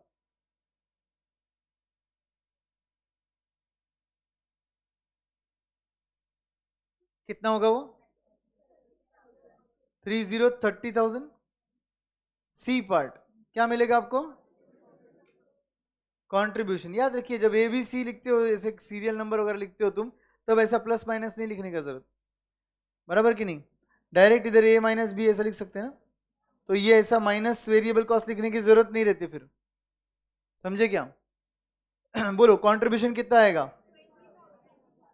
20,000। फिक्स कॉस्ट कितना दिया हुआ है? 12,000। देयरफॉर ई पार्ट EBIT कितना आएगा? 8,000। एक लाइन अभी भी बचा हुआ है आपका, बचा है ना? यस। क्या करना है उधर? ऑपरेटिंग लेवरेज निकालना है। बोलिए एफ पार्ट में क्या लिखेंगे? DOL is equal to, can we say C divided by E? Everybody, C divided by E। What is C? Contribution. What is E? EBIT। C for contribution, E for EBIT नहीं बोल रहा मैं, वो sequence wise बोल रहा हूं मैं। ABCD इधर से देख के बोल रहा हूं मैं। एवरीबॉडी कितना है आपका आंसर? 2.5 के आगे क्या लिखोगे? Times. 2.5 times, 2.5 times. What is the interpretation of 2.5 times DOL? 1% change in sales will change the EBIT by 2.5%. Correct? ऐसी कंपनी का अगर सेल 10% से बढ़ता है तो, ऐसी कंपनी का सेल अगर 10% से बढ़ता है तो इसका EBIT 25% से बढ़ेगा। 10 इंटू 2.5, 10 इंटू 2.5, 25% से EBIT बढ़ेगा। Hope you are very very clear. Yes, तो ये आपका फर्स्ट पार्ट था जो कि बहुत ही इजी था। सेकेंड पार्ट पे आते हैं। Find the financial leverage from the following data. तो ये पार्ट 2 ऑल टुगेदर अलग है ऑफकोर्स। फाइनेंशियल लेवरेज पूछा है निकालने के लिए, और आपको नेटवर्थ दिया है 25 लाख, डेट टू इक्विटी दिया है 3:1, इंटरेस्ट का रेट दिया है 20% एंड 12%, एंड आपका ऑपरेटिंग प्रॉफिट क्या होता है? ये ऑपरेटिंग प्रॉफिट EBIT कितना दिया है? 20 लाख। तो ये ब्रैकेट में लिखना है, तो आपके समझ के लिए आप लिख सकते हो ये EBIT है। ठीक है, मेरा फॉर्मूला क्या है फाइनेंशियल लेवरेज का? EBIT बाय EBT, इंटरेस्ट के पहले डिवाइडेड बाय इंटरेस्ट के बाद। बोलो फॉर्मूला क्या बना? EBIT by EBT। क्या रेडी है अपने पास? EBIT रेडी है। EBT तक जाना है, सिर्फ एक नंबर चाहिए, EBT का नंबर चाहिए। EBT का नंबर लाने के लिए EBIT में से इंटरेस्ट माइनस करना होगा। इंटरेस्ट किस पर लगता है? डेट पर। इनटू क्या करते? रेट करते। क्या आपके पास रेट भी रेडी है? यस। क्या रेडी करना है? डेट रेडी करना है। डेट के लिए हिंट दिख रहा है क्या? क्या हिंट है? 3:1 आपका डेट टू इक्विटी रेशियो है। मतलब अगर इक्विटी 1 है तो 3 टाइम उसके डेट है। इक्विटी अगर 1 है तो उसके 3 गुना ज्यादा डेट है। बट इक्विटी कितना है पता नहीं अपने को। ऊपर नेटवर्थ नाम की एक चीज लिखी है. Can anyone tell me what is net worth? बोलिए. Assets minus liabilities. Net assets. Assets minus liabilities zero ना, बिकॉज एसेट्स का टोटल लायबिलिटी का टोटल तो एक ही होता है. ले लो माइक ले लो जरा.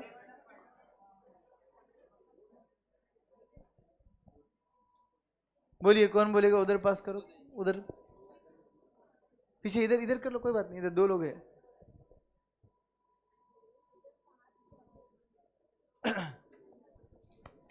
बोलो सर. जो डेट इक्विटी रहती है वो रहता reserve and surplus plus equity share capital and preference share capital. Equity जो होता है वो होता है equity share capital plus preference share capital plus reserve plus reserve and surplus. That is called as equity. All of you, everybody. Net worth क्या होता है? Same. Same होता है. नेटवर्थ भी वही होता है. आप लोग काफी लोग सुनते हो net worth is assets minus liabilities. Net asset. Assets minus external liability बोलने का. एसेट्स माइनस एक्सटर्नल लायबिलिटीज बोलने का मतलब क्या हुआ? उसमें करंट लायबिलिटी माइनस हो गया, लॉन्ग टर्म लोन्स माइनस हो गए, मगर शेयर कैपिटल माइनस नहीं हुआ, रिजर्व्स एंड सरप्लस माइनस नहीं हुआ. मतलब इन शॉर्ट पूरे एसेट्स में से अगर बाहर के लायबिलिटी माइनस करेंगे तो ऊपर वाला पार्ट बचेगा नेटवर्थ. और वही तो इक्विटी होता है. देखो बैलेंस शीट, ये देखो. 2 मिनट के लिए मैं रफ में बैलेंस शीट बना रहा हूं आपके लिए. आप भी लिखोगे बाद में, पहले समझ लो. Asset side fix assets plus current assets करेंगे तो टोटल एसेट्स आएगा. इस टोटल एसेट्स को ऑब्वियसली आप इक्वल टू टोटल लायबिलिटी बोलोगे. Everyone with me? इसमें से आप माइनस करोगे करंट लायबिलिटी, माइनस करोगे लॉन्ग टर्म लोन्स, तो क्या बच रहा है? ये वाला पार्ट, इसको आप बुलाओगे नेटवर्थ. इस नेटवर्थ में क्या बचा सर? शेयर कैपिटल बचा, रिजर्व्स एंड सरप्लस बचा. एग्जैक्टली इसी को बोलते हैं इक्विटी. इसी को बोलते हैं इक्विटी. ऑल ऑफ यू समझे कुछ? तो कैन वी से इसका मतलब equity amount is nothing but net worth amount 25 lakh. Yes और नो? शेयर होल्डर्स फंड्स भी बोल सकते हैं ऑब्वियसली. उसको शेयर होल्डर्स फंड्स भी बोल सकते हैं आप. Net worth is nothing but share holders funds.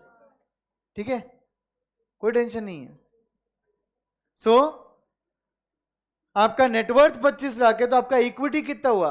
25 lakh. कुछ लोगों को कंफ्यूज होता है इक्विटी मतलब सर इक्विटी शेयर कैपिटल होता है ना सर, उसको इक्विटी शेयर कैपिटल बोलते. इक्विटी मतलब क्या हुआ? ओनर्स का पैसा, शेयर होल्डर्स का पैसा. ठीक है, उसमें भी कुछ क्लासिफिकेशन है, आगे जाके आपको समझेगा जब मैं आगे आपको पढ़ाऊंगा तब. ठीक है, तो फिलहाल के लिए ये समझ लेंगे हम लोग कि यहां का ये जो नेटवर्थ है वो इक्वल टू क्या बन गया? इक्विटी बन गया. इक्विटी कितना है? 25 lakhs. उसका 3 टाइम्स क्या होगा? 75 lakhs. What is 75 lakhs? Debt. उस 75 lakhs पर रेट ऑफ इंटरेस्ट कितना लगाओगे? 12%. कितना आएगा? 9 लाख का क्या आया? इंटरेस्ट. 9 लाख के इंटरेस्ट को किस में से माइनस करोगे? 20 lakhs में से. कितना बचा? 11 lakhs. क्या है? EBT. EBT. EBIT में से आए गया ना इंटरेस्ट. क्या बचा? EBT. तो आपका DFL का फॉर्मूला क्या है? EBIT by EBT. तो 20 lakh divided by 11 lakh, 1.82 times. 1.82 times. Everyone समझा क्या पूरा लॉजिक? लिखते हैं इसको. ये बैलेंस शीट ड्रॉ करो.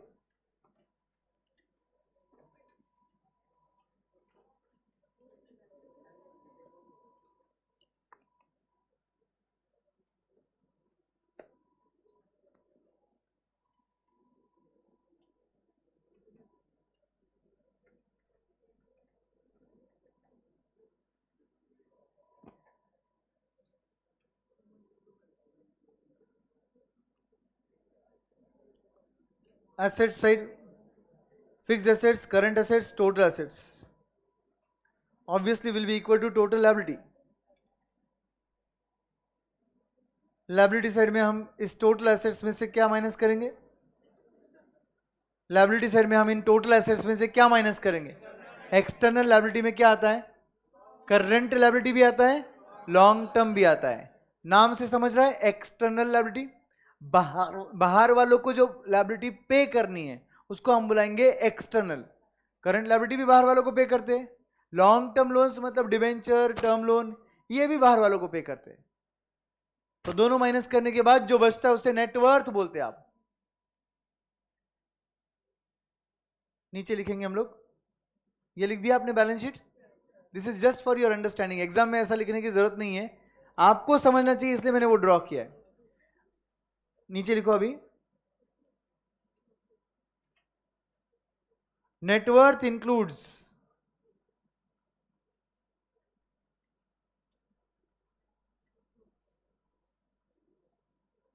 Share capital plus share capital and reserves and surplus. Net worth includes share capital plus reserves and surplus and equity includes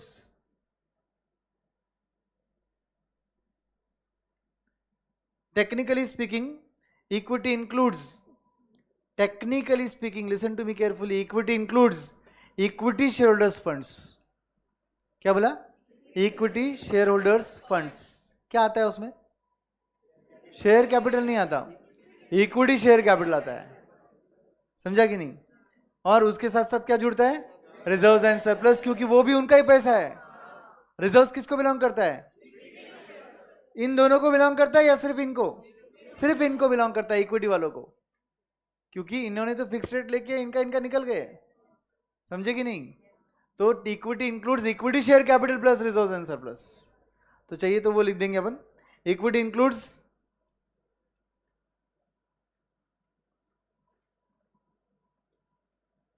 equity share capital and reserves and surplus. हम पहले से क्या assume कर रहे? हम पहले से अज्यूम क्या कर रहे? There are no preference shares. Preference shares अभी तक पिक्चर में नहीं आए। हम नीचे लिखेंगे assuming no preference shares,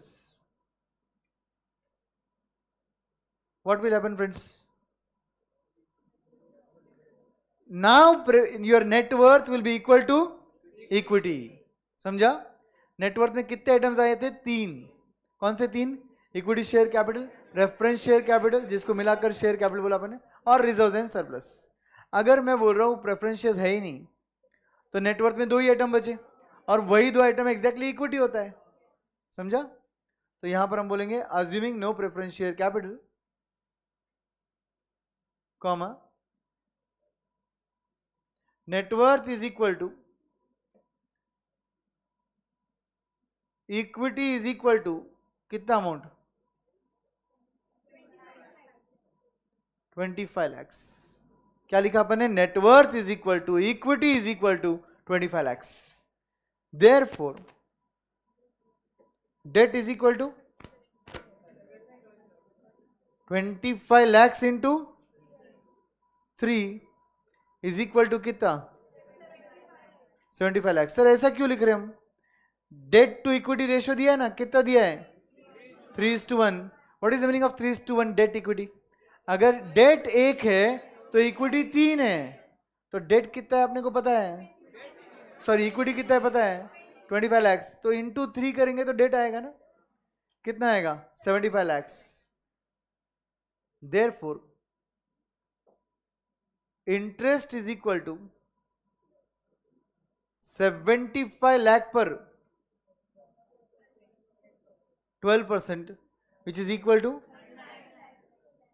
9 lakhs। Therefore EBT is equal to 20 lakhs का EBIT माइनस 9 लाख का इंटरेस्ट, कितना बचता है? 11 lakhs। All of you, 20 lakhs का EBIT माइनस 9 लाख का इंटरेस्ट, 11 लाख का EBT बचा। Finally DFL is equal to EBIT by EBT, EBIT कितना दिया है 20 lakhs, EBT हमने कितना निकाला 11 lakhs, दोनों को डिवाइड करेंगे 1.818181 आ रहा है, 1.2 टाइम्स बोल दो उसको, 2 डेसिमल आंसर 1.82 सॉरी 1.82 बोल दो उसको, 818181 है ना, तो 1.82 टाइम्स आ जाएगा। क्या इजी है, समझा अच्छे से? इस क्वेश्चन में एक ही चीज अलग थी, net worth is equal to equity, net worth is equal to equity. अब नेटवर्थ किसको बोलते हैं, ये तो आपका अकाउंटिंग बेस आपको क्लियर रखना है। Net worth is assets minus external liabilities. मैंने उस लॉजिक से बैलेंस शीट भी ड्रॉ की और आपको समझाया कि क्या हो रहा है। हमने क्या अज्यूम किया इधर, नो प्रेफरेंस शेयर्स, पहले से अज्यूम्ड है no preference shares. Clear everyone? तो ये था आपका क्वेश्चन नंबर 7। अब आप आओगे क्वेश्चन नंबर 8 पर। क्वेश्चन नंबर 8 पर आ जाओ। Calculate the operating leverage, financial leverage and combined leverage from the following data under situation 1 and 2 and financial plan A and B। क्या बोल रहे हैं लोग, तीनों लेवरेजेस निकालने हैं, दो अलग अलग सिचुएशन है, सिचुएशन 1 and 2, और फाइनेंशियल प्लान भी दो है, plan A and plan B। क्या है सर ये, पढ़ते आगे समझेगा। इंस्टॉल्ड कैपेसिटी कितना है, कितना है 4000 units. Actual production and sales कितना हो रहा है 75% ऑफ कैपेसिटी, कितना होता है वो 3000 यूनिट्स। हमारे लिए इंपॉर्टेंट 4000 है या 3000? 3000 है। क्यों सर? क्योंकि हम शुरुआत करते हैं सेल्स के साथ। सेल्स तो वही होगा जो अपन प्रोड्यूस कर कर बेच रहे हैं, जेपा क्या? तो इसलिए हमारे लिए 4000 इंपॉर्टेंस नहीं, इंपॉर्टेंट नहीं, हमारे लिए 4000 का 75% 3000 इंपॉर्टेंट है। Okay, selling price per unit कितना है, कितना 30 है, 30। वेरिएबल कॉस्ट कितना है, देखिए थोड़ा सा प्रिंट मिस्टेक है वहां पर, वेरिएबल कॉस्ट जो है वो 15 है और फिक्स कॉस्ट एक्चुअली नीचे आना चाहिए था। आपके नोट्स में भी वैसा है क्या? ठीक किया था ये एक्चुअली, वापस कैसे गलती हो गया पता नहीं। फिक्स कॉस्ट जो है उसके अंदर सिचुएशन 1 एंड सिचुएशन 2 है, तो एक काम करो, इधर से फिक्स कॉस्ट कट कर दो। फिक्स कॉस्ट के अंदर सिचुएशन 1 एंड 2 है, मिला सबको? Fix cost situation 1 situation 2। 1 में कितना फिक्स कॉस्ट है 15,000, 2 में कितना है 20,000। सबको समझा? मतलब क्या हुआ सर, मतलब दो पॉसिबिलिटी है। अपने एग्जांपल के हिसाब से एक छोटा क्लासरूम अवेलेबल है रेंट पर, एक बड़ा क्लासरूम अवेलेबल है।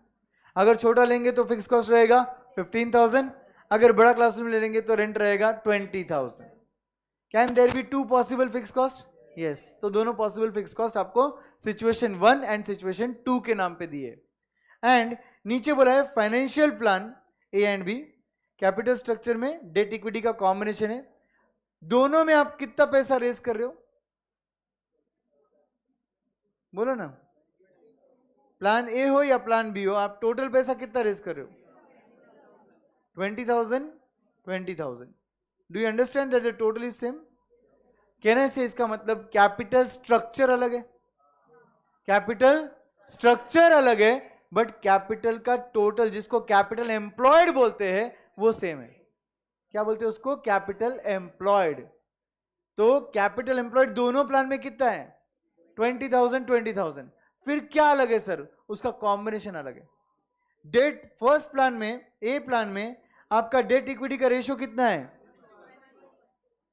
1:1, बट सेकेंड केस में आपके पास 3:1 हो गया वो डेट इक्विटी रेशियो। बराबर? क्या ये नहीं समझता तो ऐसा समझ लो, फर्स्ट प्लान में इक्वल है, सेकेंड प्लान में इक्वल नहीं है डेट और इक्विटी, ठीक है? तो उससे कुछ फर्क गिरेगा क्या? आपके डेट इक्विटी अलग रहने से कुछ फर्क गिरेगा? एग्जैक्टली क्या फर्क गिरेगा? इंटरेस्ट का फर्क गिरेगा। Are you with me? Interest का फर्क गिरेगा सर। कैसे इंटरेस्ट का फर्क गिरेगा? फर्स्ट ए प्लान जो है उसमें 10,000 पे 20% कितना होता है 2000, बराबर. बट सेकंड बी प्लान जो है उसमें ओनली 1000 आएगा. कैसे सर? इस 5000 पे 20%. तो कहना है प्लान ए में इंटरेस्ट 2000 है, प्लान बी में इंटरेस्ट 1000 है. प्लान ए का इंटरेस्ट अलग है, प्लान बी का इंटरेस्ट अलग है. सब लोग मेरे साथ हैं? अब मुझे बोलो कितने ऑप्शंस है? 2. किसमें? इंटरेस्ट में. कितने ऑप्शंस है फिक्स कॉस्ट में? 2. इन्होंने आपको कौन से ऑप्शन को कंसिडर करने बोला है? चारों को बोला है. देखो हेडिंग पढ़ो. Situation 1 and 2, financial plan A and B. तो 2 मिनट के लिए मुझे सीक्वेंशियली बोलो कि किसके अंडर क्या आता है. इंटरेस्ट के अंडर फिक्स कॉस्ट आता है कि फिक्स कॉस्ट के अंदर इंटरेस्ट आता है? जिनको क्वेश्चन नहीं समझा, हम लोग जब इनकम स्टेटमेंट बनाते तो पहले क्या आता है, बाद में क्या आता है? पहले फिक्स कॉस्ट आता है, बाद में इंटरेस्ट आता है. Do you all agree? तो इसका सबसे सिंपल तरीका रहेगा फिक्स कॉस्ट में 2 पार्ट करने का. Situation 1, situation 2. फिक्स कॉस्ट का नाम वही दिया ना उन्होंने, सिचुएशन 1, सिचुएशन 2. सिचुएशन 1 का फिक्स कॉस्ट कितना है? 15,000 है. सिचुएशन 2 का कितना है? 20,000 है, बराबर. और फर्स्ट सिचुएशन में 2 प्लान है, plan A, plan B. Second situation में भी 2 प्लान है, प्लान ए, प्लान बी. ये जो आप लिख रहे हो ये पहला फिक्स कॉस्ट के बारे में था. उसके अंडर अब बात कर रहे हैं हम प्लान ए, प्लान बी. अब किसकी बात कर रहे हैं? इंटरेस्ट की बात कर रहे हैं. तो ये जो भी है प्लान ए, प्लान बी, इसमें हम क्या लिखने वाले? इंटरेस्ट. प्लान ए में कितना इंटरेस्ट है? 10,000 का 20% कितना आएगा? 2000 का इंटरेस्ट आएगा. What is this? Interest. Plan B में कितना आएगा? 5,000 का 20% कितना होता है वो? 1000. वापस प्लान ए आ गया 2000. What is 2000? Interest. Plan B में फिर से 1000. मैं बार बार कैलकुलेशन नहीं लिख रहा हूं, एक बार लिख दिया तो बाद में डायरेक्टली नंबर लिख रहा हूं. सबको समझा क्या? तो प्लान ए का इंटरेस्ट 10,000 पे 20%, प्लान बी का इंटरेस्ट 5,000 पे 20%. फिर से प्लान ए आ रहा है तो सेम कैलकुलेशन होगा, 2,000 आएगा. और वापस प्लान बी आ रहा है तो फिर से 1,000 आएगा. Are you clear? सबको मेरी हैंड राइटिंग समझ में आ रही है? दिखाई दे रहा है अच्छे से? कोई डाउट? ऐसे ही लिखा ना आपने भी? यस. अब स्टार्ट करते हैं हमारे आंसर की शुरुआत. हमारे पास नीचे फॉर्मेट रेडी है. फॉर्मेट रेडी है. ये लिख के हो गया? लिख लो, लिख लो. ये लिख लो पहले अच्छे से.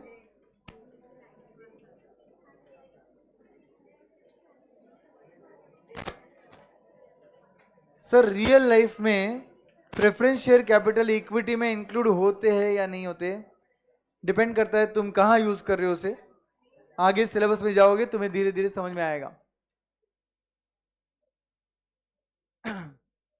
कुछ जगह इंक्लूड होता है, कुछ जगह इंक्लूड नहीं होता है. ऐसे कौन सी जगह है जहां पे इंक्लूड होगा मैं आपको समझाऊंगा, डोंट वरी. और कहां नहीं होगा वो भी समझाऊंगा.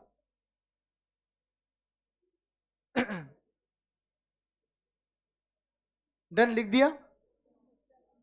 अब आपका मेन पार्ट आंसर, ये जो फॉर्मेट है ये रेडी है. स्टार्ट कहां से करेंगे? सेल्स से स्टार्ट करते हैं. ठीक है. तो यहां पर सबसे पहले ए सेल्स. कैन वी से 4,000 का 75% का इंटू 30? ये क्या है सर? इंस्टॉल्ड कैपेसिटी का 75% हम प्रोड्यूस कर रहे हैं, मतलब 3,000 प्रोड्यूस कर रहे हैं. और उसका पर यूनिट सेलिंग प्राइस 30 है. तो इससे हमारा सेल्स कितना आएगा? 90,000. एवरीवन 9090. कौन से प्लान में आएगा? कौन से प्लान में आएगा? सभी प्लान में आएगा.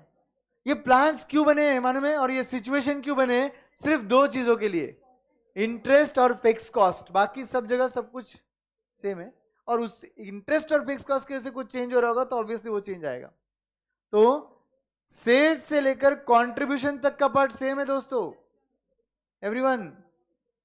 तो सब जगह लिख दो 90,000, सब जगह आएगा 90,000 क्योंकि हमारा सेल्स सेम है। उसके बाद variable cost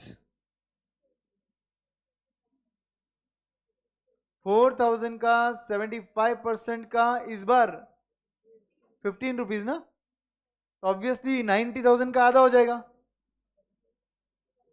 45,000। All of you सब जगह सेम आएगा।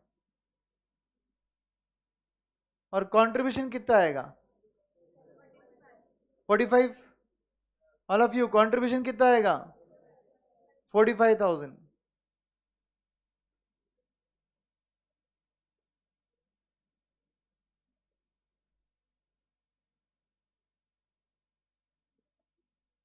What is this contribution?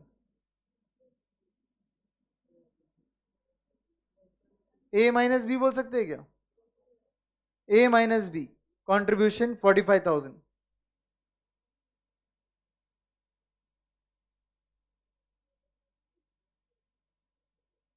देखो कुछ क्वेश्चंस आपके ऑनलाइन में कभी मत पूछना क्योंकि उनके आंसर मैं कभी देता ही नहीं हूं।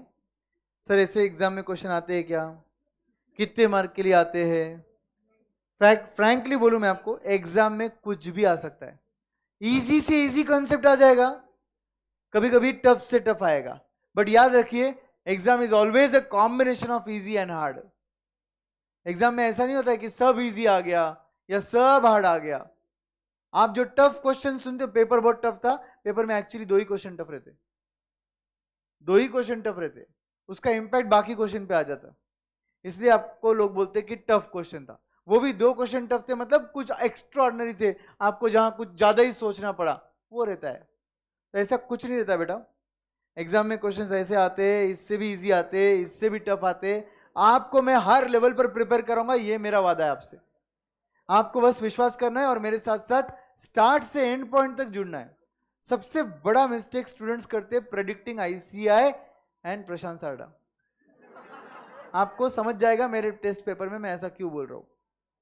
आपको अभी जोक लग रहा होगा, मेरे टेस्ट पेपर जब आपके हाथ में आएंगे ना तो आपको समझ में आ जाएगा कि आपको मैं क्या बोलना चाहता था। इसीलिए बोल रहा हूं, जब मैं आपको आदत डाल दूंगा इंस्टीट्यूट कैसे खतरनाक क्वेश्चन पूछता है, कैसे इजी बीच में डालता है, आपको बराबर समझ जाएगा पेपर में स्कोर कैसे करते हैं। तो इसलिए नेवर प्रेडिक्ट। चलो कंट्रीब्यूशन आ गया, अब मेन पार्ट फिक्स कॉस्ट। बोलेंगे आप सब लोग फिक्स कॉस्ट क्या होगा दोस्तों?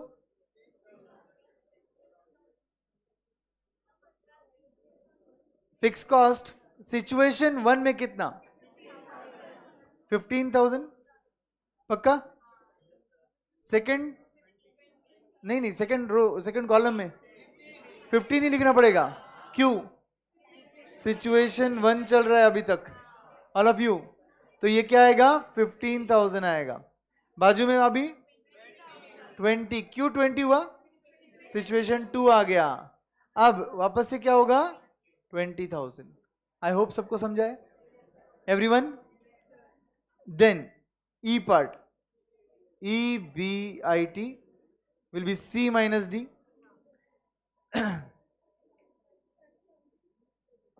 बोलिए first case 30,000, second case 30,000, next case 25, last case 25,000 without calci. हजारों के कैलकुलेशंस कर पा रहे हो क्या आप? Interest, be careful for interest part. Plan A आया 2,000 लेंगे, लॉजिक 10,000 पे 20%, करेक्ट। अब प्लान बी आ चुका है 5,000 पे 20% कम्स टू 1,000। फिर से प्लान ए आ गया 2,000 और बाजू में वापस 1,000 आ जाएगा। Are you clear? कोई डाउट है किसी को? अब आएगा आपका EBT which will be nothing but E minus F। EBIT minus interest को E माइनस F बोल रहे हैं। देखो सीरियल नंबर कॉलम अगर बना रहे हो तो आसान हो रहा है आपका काम, फॉर्मूला लिखने का भी टाइम बच रहा है आपका, इसलिए एग्जाम में कभी भी सीरियल नंबर बनाने का। ठीक है, आपका आंसर 30,000 माइनस 2,000 कितना आता है? 28,000। बाजू में 29, उसके बाजू में 23,000, लास्ट में 24,000। अब आपको आगे बढ़ने की जरूरत नहीं है क्योंकि इसके आगे आप बढ़ भी नहीं सकते। और जरूरत है क्या? नहीं है। क्यों नहीं है सर? अब आप तीनों भी लेवरेजेस निकाल सकते हो। याद रखिए, लेवरेज निकालने के लिए ईपीएस तक जाने की जरूरत नहीं है। बोलो डीओएल का फॉर्मूला क्या है? Contribution by ईबीआईटीए। डीएफएल का क्या है? EBIT by EBTA. आपको जाना कहां तक है? ईबीटी तक ही जाना है, वहां तक तो आप आ गए हो। तो सर हम तो ईपीएस तक लिखते थे, वो तो कॉन्सेप्ट था भाई। सेल चेंज करेंगे तो ईबीआईटी कितना चेंज होगा, ईबीआईटी चेंज करेंगे तो ईपीएस कितना चेंज होगा, वो कॉन्सेप्ट था। बट आपको लेवरेजेस निकालने के लिए ज्यादा से ज्यादा ईबीटी तक जाना है इधर के केस में। ओके, तो अब पहला लेवरेज कौन सा है? लिखिए इधर, DOL is equal to C contribution divided by E EBIT, बराबर कि नहीं? C divided by E. Okay, नीचे लिखिए एच के बाद क्या आता? आई। बोलो, डीएफएल ना, degree of financial leverage. E divided by G. What is E? EBIT. What is G? EBT. समझ रहे हैं सबको? J DCL H into I बोलो, या तो आप बोल सकते थे C divided by G. C is contribution and G is your EBT. आप वो भी बोल सकते थे, बराबर। सी डिवाइडेड बाय जी बोल सकते थे आप, C is contribution and G is your EBT, बराबर कि नहीं? तो चलिए पहला लेवरेज निकालते। 45,000 बाय 30,000, तो कैलसी पे टाइम बचाने का 45 बाय 30 करने का। एग्जाम में टाइम बचता है, 000 टाइप कर क्यों कर रहे हो ना? 45 बाय 30 कितना होगा? 1.5। बाजू में भी 1.5 है, इसके बाजू में 45 बाय 25 है 1.8, लास्ट में 1.8। वेरी गुड, आ गया सबका आंसर? आ गया क्या? फर्स्ट डीओएल सबका आया क्या? अब जाइए डीएफएल पर। डीएफएल पर अगर जाना है तो हम लोग बोलेंगे 30 बाई 28 1.07, देन 30 बाई 29 1.03। आगे का नंबर देखकर राउंड ऑफ करके बोल रहे हो ना? हाँ। Next 25 by 23 1.09। लास्ट केस में 25 बाई 24 1.04। तो मल्टीप्लाई कर लो, 1.5 इंटू 1.07 1.605। नेक्स्ट केस में 1.545। श्योर? ओके, अगला 1.962 एंड द लास्ट 8.87 ले लेते ना, 2, ठीक है कोई बात। 1.872।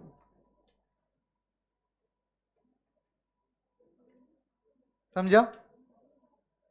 तो ये आपका टोटली आंसर आ गया। क्या लगता है आपको? Situation 1, 2, plan A, plan B, समझा? अच्छा, किसके अंडर क्या आता? एग्जैक्टली फिक्स कॉस्ट के अंडर इंटरेस्ट आता। सिचुएशन प्लान कुछ याद मत रखो, क्या पता ये लोग अगली बार प्लान बोल देंगे, फिक्स कॉस्ट को ये लोग प्लान बोल देंगे और इंटरेस्ट को ये लोग सिचुएशन बोल देंगे। आपको याद क्या रखना है एग्जाम में फ्लो ऑफ आंसर स्मूथ आने के लिए? फिक्स कॉस्ट के अंडर इंटरेस्ट आता है, समझा? तो ये जो कॉलम है ऊपर फिक्स सिचुएशन लिखा है, नीचे प्लान लिखा है, किस बेसिस पर लिखा है?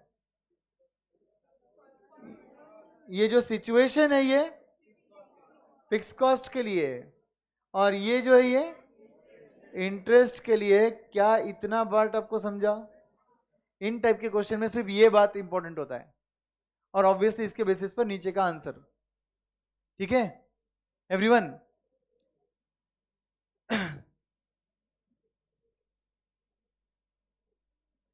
अगर क्वेश्चन में आपके पास अगर क्वेश्चन में प्रेफरेंस शेयर्स आ जाते हैं, जो पेज नंबर 31 पे मैंने स्पेस दिया, देखो पेज नंबर 31 मिला क्या? पेज नंबर 31, वहां पर आपको दिखेगा प्रेजेंस ऑफ प्रेफरेंस डिविडेंड, मिला क्या? ओके, वहां पर आपको प्रेफरेंस शेयर का कॉन्सेप्ट समझकर लिखना है। पहले समझ लो फिर लिखेंगे, ठीक है?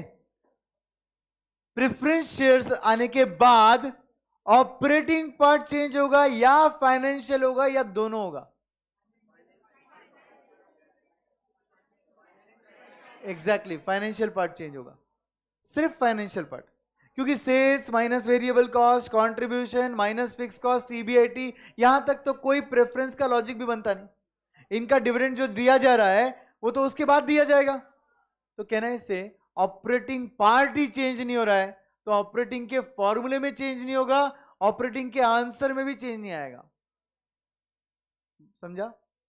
अगर प्रेफरेंस शेयर है या नहीं है, उससे ऑपरेटिंग पार्ट में चेंज नहीं है, ना ऑपरेटिंग के फॉर्मूले में चेंज है, ना उनके आंसर्स में चेंज है। किस में चेंज आएगा? फाइनेंशियल में आएगा। तो अगर फाइनेंशियल में आ रहा है, ध्यान दो, फाइनेंशियल में आ रहा है तो ऑब्वियसली कंबाइन में भी आएगा। क्यों सर? वो तो दोनों मिलाकर है, फाइनेंशियल भी इंक्लूडेड होता है उसमें। तो फाइनेंशियल चेंज होगा तो याद रखिए कंबाइन भी चेंज होगा। फाइनेंशियल में क्या चेंज आएगा? एक काम करते हैं, इस स्पेस में राइट हैंड साइड कॉर्नर में फाइनेंशियल पार्ट लिखते हैं एक बार। आपको फाइनेंशियल पार्ट याद है? शुरुआत किधर से करूं? ठीक है, लिखो मत आप, पहले ध्यान दो। माइनस क्या करूं? इधर ही माइनस कर दो प्रेफरेंस डिविडेंड। ये इनको दिया, वो उनको दिया, नहीं। एक है charge against profit, PNL debit item, और दूसरा है PNL appropriation item, distribution of profit. दोनों में डिफरेंस है दोस्तों।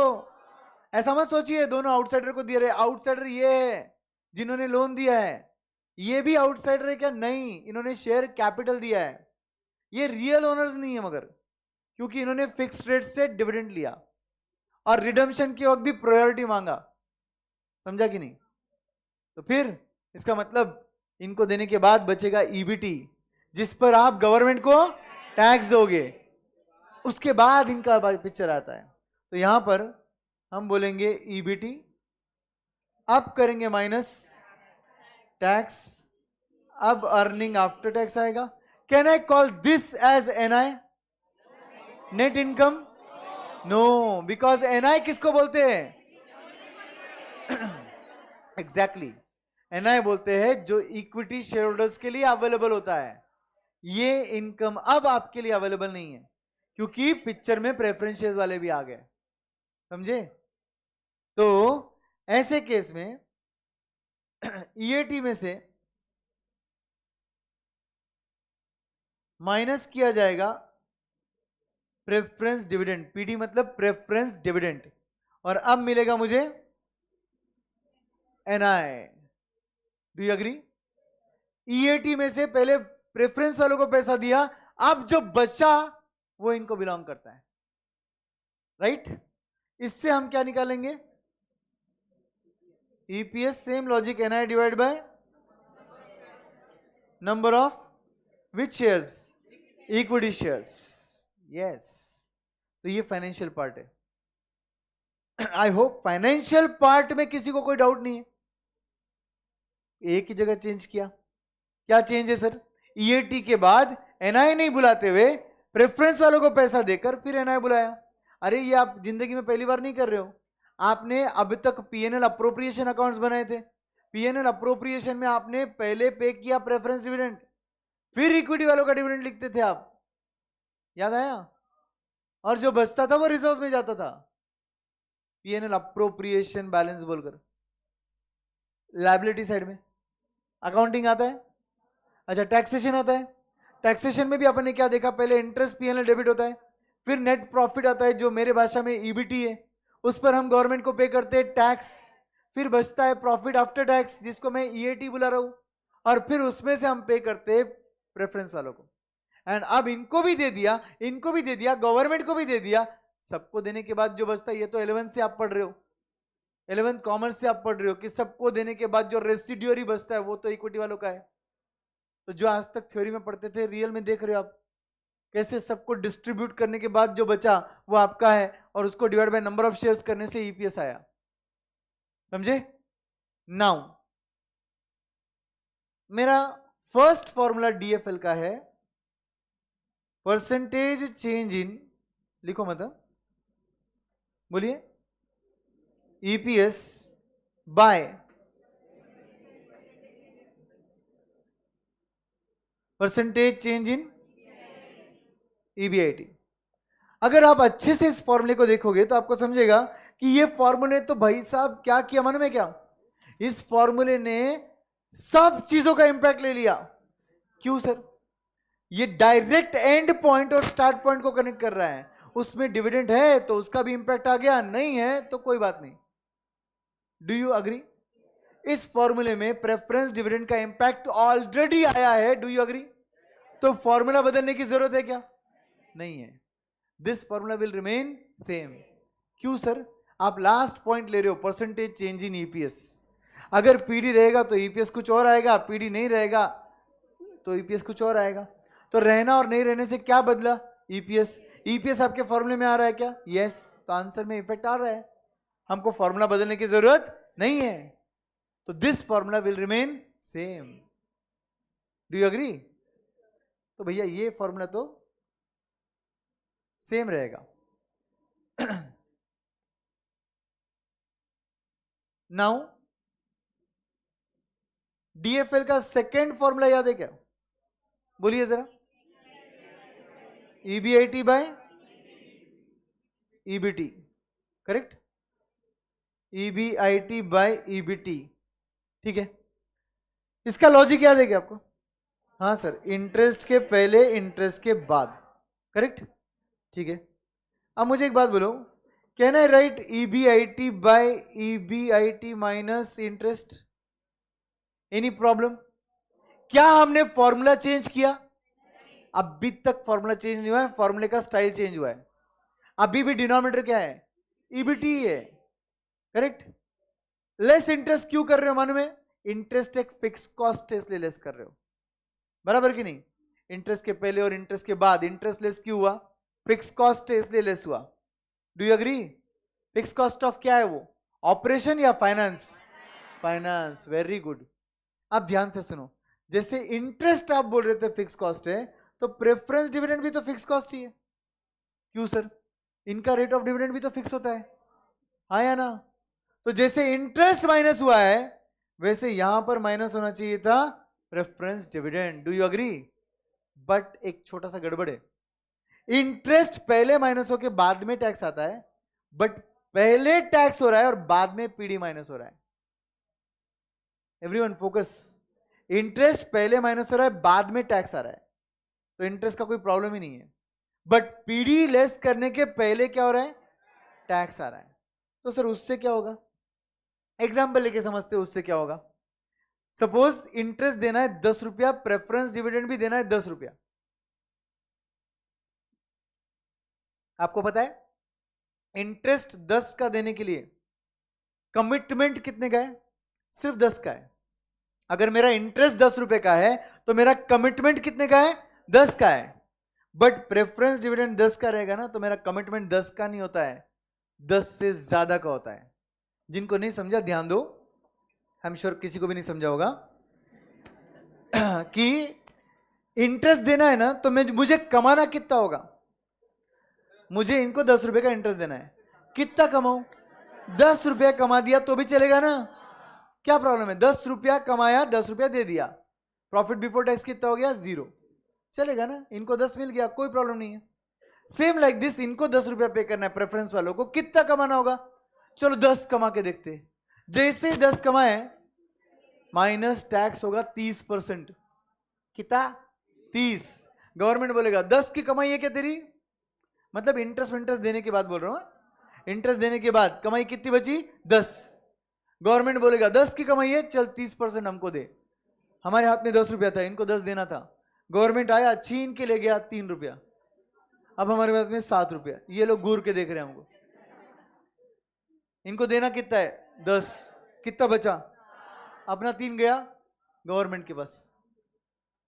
समझा गड़बड़? अपन ने कमाया ईबीआईटी, सोचो अभी पहले रिवर्स जाते, थोड़ा इंटरेस्ट के ऊपर जाते। अपन ने कमाया ईबीआईटी 10, गवर्नमेंट आया क्या? नहीं आया। इन्होंने कितना लिया? 10। कितना बचा? 0। गवर्नमेंट आ रहा है, बोल रहे अरे फकीर है, 0, कुछ मत करो। टैक्स ही नहीं आएगा ना, टैक्सेबल इनकम 0 हो गया। बट नीचे आते अभी प्रेफरेंस डिविडेंड देना है। अपन ने कमाया ईबीटी, ईबीटी 10 रुपया। गवर्नमेंट देख रहा है कितना है झोली में? 10। 30% ऑफ 10 कितना होता है? 3 रुपया। कौन ले गया? गवर्नमेंट। अपने पास 7। ये लोग अपने को देख रहे, अब 10 कैसे देगा? अपने पास कितना बचा है? 7। अपने को कितना बचाना था? 10 बचाना था। 10 कहने से 70% रहना चाहिए। 10 70% रहना चाहिए। सर ये क्या है सर 70%? 30 गवर्नमेंट ले जाता है ना, तो बचा हुआ कितना बचता है? 70% बचता है। तो अगर 10 मेरा 70% है तो 100 कितना? 14.28। All of you are you understanding? Calci लो, 10 को डिवाइडेड बाय 70% कर लो, 0.7 करो। 10 को डिवाइड बाय 0.7 करो, 14.28 आएगा। चलो इसका भी क्रॉस चेक करा देता हूं मैं। ईबीटी कितना कमाया? ईबीटी 14.28। झोली में कितने? 14.28। गवर्नमेंट आएगा देखेगा कितना है? 14.28। उस पर लगाओ 30%, 4.28 लेस इज इक्वल टू कर दो। गवर्नमेंट लेके गया कितना? 4.28। कितना बचा झोली में? 10। ये लोग खुश है क्या? यस, कोई प्रॉब्लम नहीं है, 10 ले जाएंगे ये लोग। मैं बोला वो समझा क्या? इनका कमिटमेंट ऑफ 10, कितने का कमिटमेंट है? 10 का। मगर इनका कमिटमेंट 10 का रहेगा तो 10 कमाने का जरूरत नहीं है, 10 से ज्यादा कमाना पड़ेगा। कितना ज्यादा कमाना पड़ेगा? इस preference dividend divided by 1 minus tax. कितना कमाना पड़ेगा? प्रेफरेंस डिविडेंड अमाउंट, मेरे एग्जांपल में 10 रुपया, डिवाइडेड बाय 1 माइनस टैक्स। क्या है सर? वो जो 0.7 था ना, वो है। 1 माइनस 0.3 करोगे तो कितना आएगा? 0.7 आएगा। Everyone, are you understanding the logic of PD upon 1 minus T? What is 1 minus T sir? After tax कितना बचा? 70। उतना पीडी चाहिए। अगर पीडी 10 रुपया मेरा 70% है तो मेरा 100% कितना? वो निकाल रहे हैं हम लोग। और अपने एग्जांपल में 14.28 आ रहा है। फिर से एक बार रिपीट करूं, ध्यान दोगे वापस से? अपना ओरिजिनल फॉर्मूला, ये देखो, नहीं समझ में आया? ये तो एक ऐसा कमेंट लगता है ना मेरे को। ध्यान दो भाई, मैं खुद बोल रहा हूं, खुद होके फिर से समझाता हूं, ध्यान दो। मुझे मालूम है फर्स्ट गो में थोड़ा डाइजेस्ट नहीं होता है, इसलिए। तो ओरिजिनल फॉर्मूला था ईबीआईटी बाय ईबीटी, बराबर? क्योंकि सिर्फ इंटरेस्ट लेस होता था पहले, तो इसी फॉर्मूले को ऐसा लिख सकते हैं, ईबीआईटी माइनस इंटरेस्ट लिख सकते हैं। कोई प्रॉब्लम है? नहीं है सर। क्यों नहीं है? क्योंकि ईबीआईटी माइनस इंटरेस्ट करोगे तो अभी भी ईबीटी ही है, सिर्फ लिखने का स्टाइल अलग है। करेक्ट? जैसे इंटरेस्ट आप माइनस कर रहे हो बिकॉज इंटरेस्ट एक फिक्स कॉस्ट है, कितना भी ईबीआईटी कमाओगे सेम इंटरेस्ट देना होगा, वैसे ही सेम आपका प्रेफरेंस डिविडेंड भी एक फिक्स कॉस्ट है।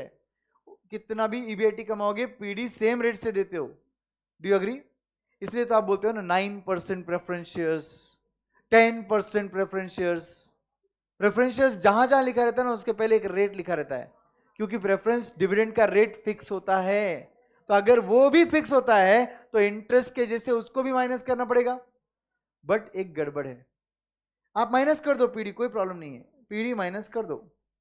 यहां तक सबको समझ ही गया होगा? यहां तक कोई डाउट है क्या? नहीं समझा वालों नहीं समझा वालों, जितने लोगों ने बोला नहीं समझा, अब यहां तक का पार्ट समझा क्या? PBIT minus interest minus PD, great great, यहां तक समझा, वेरी गुड वेरी गुड। अब ध्यान दो, आई वॉज सेइंग यू कि मेरा इंटरेस्ट 10 रुपया अगर देना है तो कमाने का कमिटमेंट 10 ही है। अगर मैं ईबीआईटी 10 कमाऊं, झोली में कितने पैसे? 10 रुपया है, इनको देना कितना है? 10। डायरेक्ट ले जाओ, ईबीटी 0 रहेगा, गवर्नमेंट आएगा देखेगा तेरी झोली में कुछ बचा नहीं है, गवर्नमेंट इस पर टैक्स नहीं लगाएगा। Do you agree? EBT 0, tax कितना आएगा? 0 आएगा, क्योंकि टैक्स तो ईबीटी पर ही लगता है ना। तो यहां तक का स्टोरी समझा? तो इसका मतलब 10 रुपए का इंटरेस्ट का कमिटमेंट, कितने का कमिटमेंट है? 10 का ही कमिटमेंट है। बट आगे बढ़ते हैं और अब देखते हैं, इधर का कमिटमेंट का ध्यान नहीं देते, इधर का कमिटमेंट का ध्यान देते हैं। उसके लिए मुझे ईबीटी कितना कमाना पड़ेगा? अगर आप बोल रहे हो 10 कमाना पड़ेगा तो देख लो आपके झोली में 10 है, क्योंकि आपको लगा इनको देना 10 है। ध्यान दो इधर सब लोग, हाँ शुभम ध्यान दे भाई। और लेफ्ट और राइट ऐसा करके ध्यान मत दिया करो, सब लोगों के लिए बोल रहा हूं मैं, ऐसा करके ध्यान देते हो ना, मुझे मालूम है आप कहां ध्यान देते हो। आप सो रहे हो और आपको लग रहा है सर को दिखना नहीं चाहिए, कोई नई बात नहीं है ना? तो ध्यान दो इधर। तो आपको देना था प्रेफरेंस वालों को 10, आपने ईबीटी कमाया 10, आपके झोले में पैसा कितना है? 10। गवर्नमेंट आएगा या ये प्रेफरेंस वाले आएंगे? गवर्नमेंट आएगा, ये प्रॉब्लम है। और गवर्नमेंट क्या करेगा? इसमें से 3 रुपया मतलब 30% ले जाएगा। आपके झोली में कितना बचा? 7। ये प्रेफरेंस वालों को देना आपके पास अवेलेबल है क्या? पैसा नहीं है, क्योंकि आपने देना था 10 बट आपने कमाया 10, तो बचा कितना? 7। कहां से दोगे 10? पॉसिबल ही नहीं है। तो समथिंग इज रॉन्ग हियर, यहां पे मुझे ज्यादा कमाना पड़ेगा इसका मतलब। तो मैं वही बोल रहा हूं कि कितना कमाना पड़ेगा इज वेरी सिंपल। मेरे झोले में इन गवर्नमेंट को देने के बाद कितना परसेंट बचता है? 70% बचता है। इनको कितना देना है? 10 रुपया। कहने से 10 रुपया मेरा 70% होना चाहिए। अब इतना मैथ्स अपने को आता कि 10 रुपया अगर 70% है तो 100% कितना? 10 rupees. If it is 70% then what is 100%? कैसे ढूंढते आप? 10 को डिवाइडेड बाय 70% करते हैं। तो मैं भी तो वही कर रहा हूं, मैं भी तो वही कर रहा हूं। मैं बोल रहा हूं 10 को डिवाइडेड बाय 0.7 करो, 14.28 आया। वेरीफाई कर लेते हैं, 14.28 कमाया। झोली में कितना है? 14.28। कौन आएगा? प्रेफरेंस वाले आएंगे कि गवर्नमेंट आएगा? गवर्नमेंट आएगा। झांक रहा है 14.28, कितना परसेंट ले जाएगा? 30%। लगाओ 30%, 4 पॉइंट, कितना बचेगा? झोले में 10 बचा। इनको देना कितना है? 10। ले जाओ भाई, अब कोई प्रॉब्लम है? इसका मतलब क्या हुआ? इफ यू हैव टू पे 10 you have to earn more than 10. And how much exactly is PD divided by 1 minus tax? इसलिए इसको डिवाइड बाय 1 माइनस टी करते हैं। सर 1 माइनस टी क्यों करते हैं? बिकॉज मेरे एग्जांपल में 1 माइनस 0.3 था, जब आप 1 माइनस 0.3 करोगे तो 0.7 बचता ना। तो कैलसी पे वही तो कर रहे थे अपन, 10 डिवाइडेड बाय 0.7 ही तो कर रहे थे, जिससे आंसर 14.28 आ रहा था। ये वाला 14.28 मिला क्या लॉजिक? अब बोलो समझा क्या अच्छे से? अब बोलो समझा क्या अच्छे से? यस, 4.28 भी एक फिक्स कॉस्ट नहीं बोल सकते आप।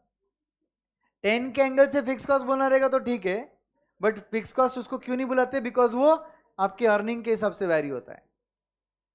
यस, तो 4.28 को फिक्स कॉस्ट क्यों नहीं बोल रहे सर आप? पीडी ले लो 20 रुपया। अगर पीडी आपको 20 रुपया देना है तो क्या टैक्स 4.28 दोगे? अब पीडी वापस से क्या होगा? 70%। तो लो कैलसी 20 को डिवाइड बाय 70% करना पड़ेगा, 28.57 आ रहा है। उस पे गवर्नमेंट लेगा 30%, 8.57, और बचा हुआ 20 रुपीज पीडी वालों को जाएगा। तो इसका मतलब टैक्स एक फिक्स कॉस्ट है क्या? नहीं है। समझे? पहले एग्जांपल में टैक्स 4.28 था, अब टैक्स 8.57 आया, क्योंकि जितना पीडी ज्यादा पे करना है उतना टैक्स भी तो ज्यादा पे करना पड़ेगा, क्योंकि अर्निंग बिफोर टैक्स अपने को ज्यादा कमाना पड़ेगा. Yes, I hope it is very clear. तो इसीलिए हम क्या करते हैं, और एक बात सुन लो मैथ्स के दुश्मनों, ये सिर्फ PD divided by 1 minus T है. इसका मतलब सर, हाँ सर ये ऐसा लिख सकते ना सर? नहीं लिख सकते भाई, इनके बीच में प्लस एंड माइनस साइन रहेंगे तो नहीं लिख सकते. ऐसा कब कर सकते? जब इनटू साइन रहता है तब. वो भी मैं समझाता हूं, ठीक है? डरो मत, मैथ से डरो मत, मैं हर लॉजिक क्लियर करूंगा आपका. ये क्लियर है? चलो लिखते हैं.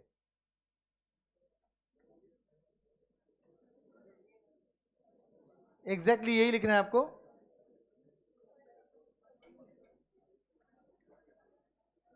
तो कहने से ये फॉर्मूला चेंज हो रहा है, कहने से ये फॉर्मूला चेंज हो गया हमारा. ऊपर वाला फॉर्मूला सेम था बट नीचे वाला फॉर्मूला बदल गया.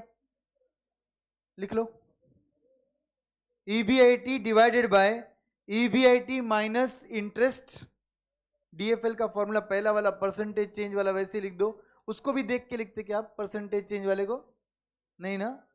क्या फॉर्मूला लिखोगे? Percentage change in EPS by percentage change in EBIT, और डॉट डॉट डॉट करके सेम लिख दो. राइट हैंड साइड वर्ड लिखा पूरा. EBIT से EPS नहीं लिखा होगा तो लिख लो पहले. EBIT से EPS, उसको भी स्क्रीन से देखकर लिखने की जरूरत नहीं है, उसका लॉजिक आपको पता है. स्क्रीन आपके रेफरेंस के लिए होता है, स्क्रीन से देख के लिखने की आदत बंद करो. एक बार समझ गया, विदाउट देखे लिखा करो, यहीं पर क्लास में FM खत्म हो जाएगा. और अगर देख के लिखते जाओगे तो प्रिंटिंग प्रेस जैसा हो गया ना, धप धप धप धप, है ना? नेक की एक्सरसाइज कर रहे हो आप, है ना?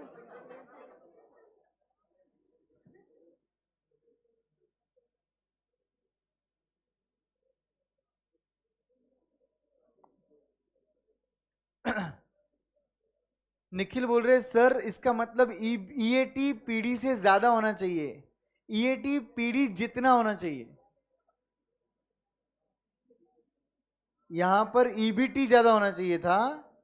ये टैक्स दे दिया बेटा निखिल, और ये 10 रुपया और ये 10 रुपया अपने एग्जाम्पल में, ठीक है? लिखा? तो second formula, DFL is equal to EBIT divided by EBIT minus interest minus PD upon 1 minus tax. एक बहुत सिंपल सा क्वेश्चन बट बहुत अच्छा क्वेश्चन, ठीक है? विट्ठल ने पूछा है, शायद नाम नहीं पढ़ने आ रहा है मुझे, क्या एग्जैक्ट ईमेल एड्रेस, भाविक ने पूछा है. भाविक बोल रहा है सर फॉर्मूले में अपन डायरेक्टली डिनोमिनेटर को NI क्यों नहीं बोल रहे? फॉर्मूले में आप इसको NI क्यों नहीं बोल रहे सर? माइक कहां पे, माइक कहां पर है? माइक उधर है ना, बोलो. सर क्योंकि वो पीडी में जो टैक्स दिया हुआ है, पीडी पे जो टैक्स दिया है, क्योंकि टैक्स पूरे EAT पे आ गया है और उसमें से पीडी माइनस किया है, तो पीडी का जो टैक्स है उसको रिवर्स किया है, फिर उसमें से EAT. Very good, wonderful logic, बहुत सही है. ध्यान से सुनो, वो जो टैक्स आप लेस कर रहे हो ना, वो कंपनी का टैक्स नहीं है भाई. पहली बात समझ लो, टैक्स कंपनी का टैक्स नहीं है. जनरली कंपनी का टैक्स कैसे आएगा? EBT पर कंपनी पर पे करेगी टैक्स, फिर आता है EAT, फिर उसमें से कंपनी पे करता है PD, फिर NI बचता है कुछ ना कुछ, उससे EPS आता है. कंपनी बोल रहा हूं मैं, कंपनी. ये लॉजिक मत 2 मिनट साइड में रखो. कंपनी क्या करेगा? EBIT कमाएगा, इंटरेस्ट पे करेगा, EBT बचेगा, फिर टैक्स पे करेगा, फिर EAT आएगा जिसमें से PD पे करने के बाद कुछ बचेगा कि नहीं? इसका मतलब कंपनी टैक्स कितना पे कर रहा है?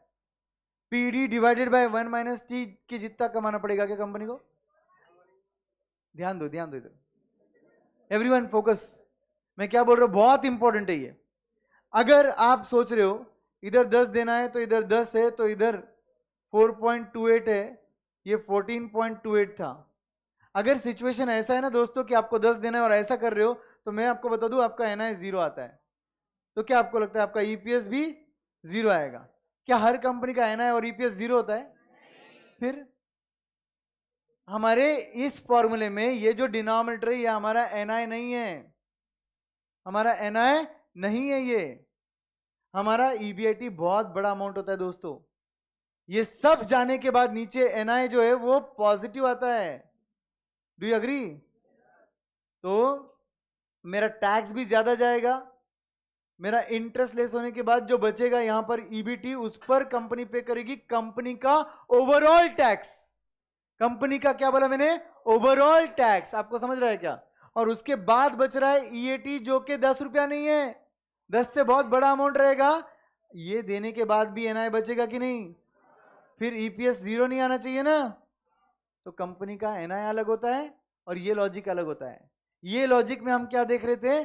पीडी का टैक्स रिवर्स करके अपन देख रहे थे बिफोर टैक्स कितना आ रहा है। Are you understanding?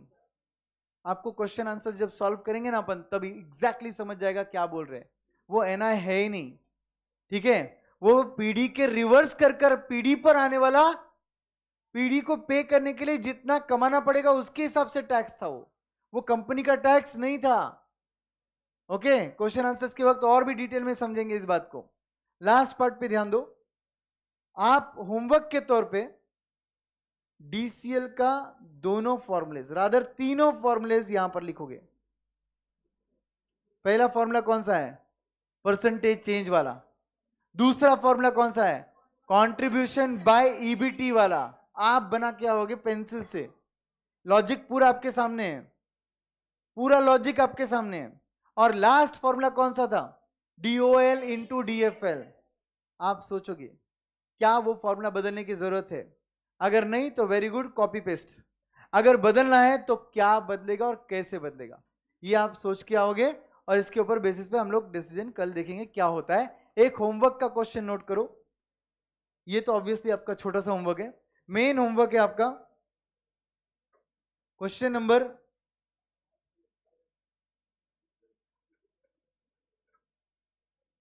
14,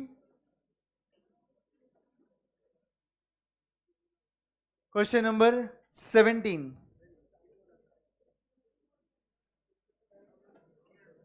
दो होमवर्क है, एक नहीं है, दो होमवर्क है। कितने होमवर्क है? दो। कौन सा है? 14 एंड 17। कर लोगे homework? See you tomorrow friends, bye bye, take care.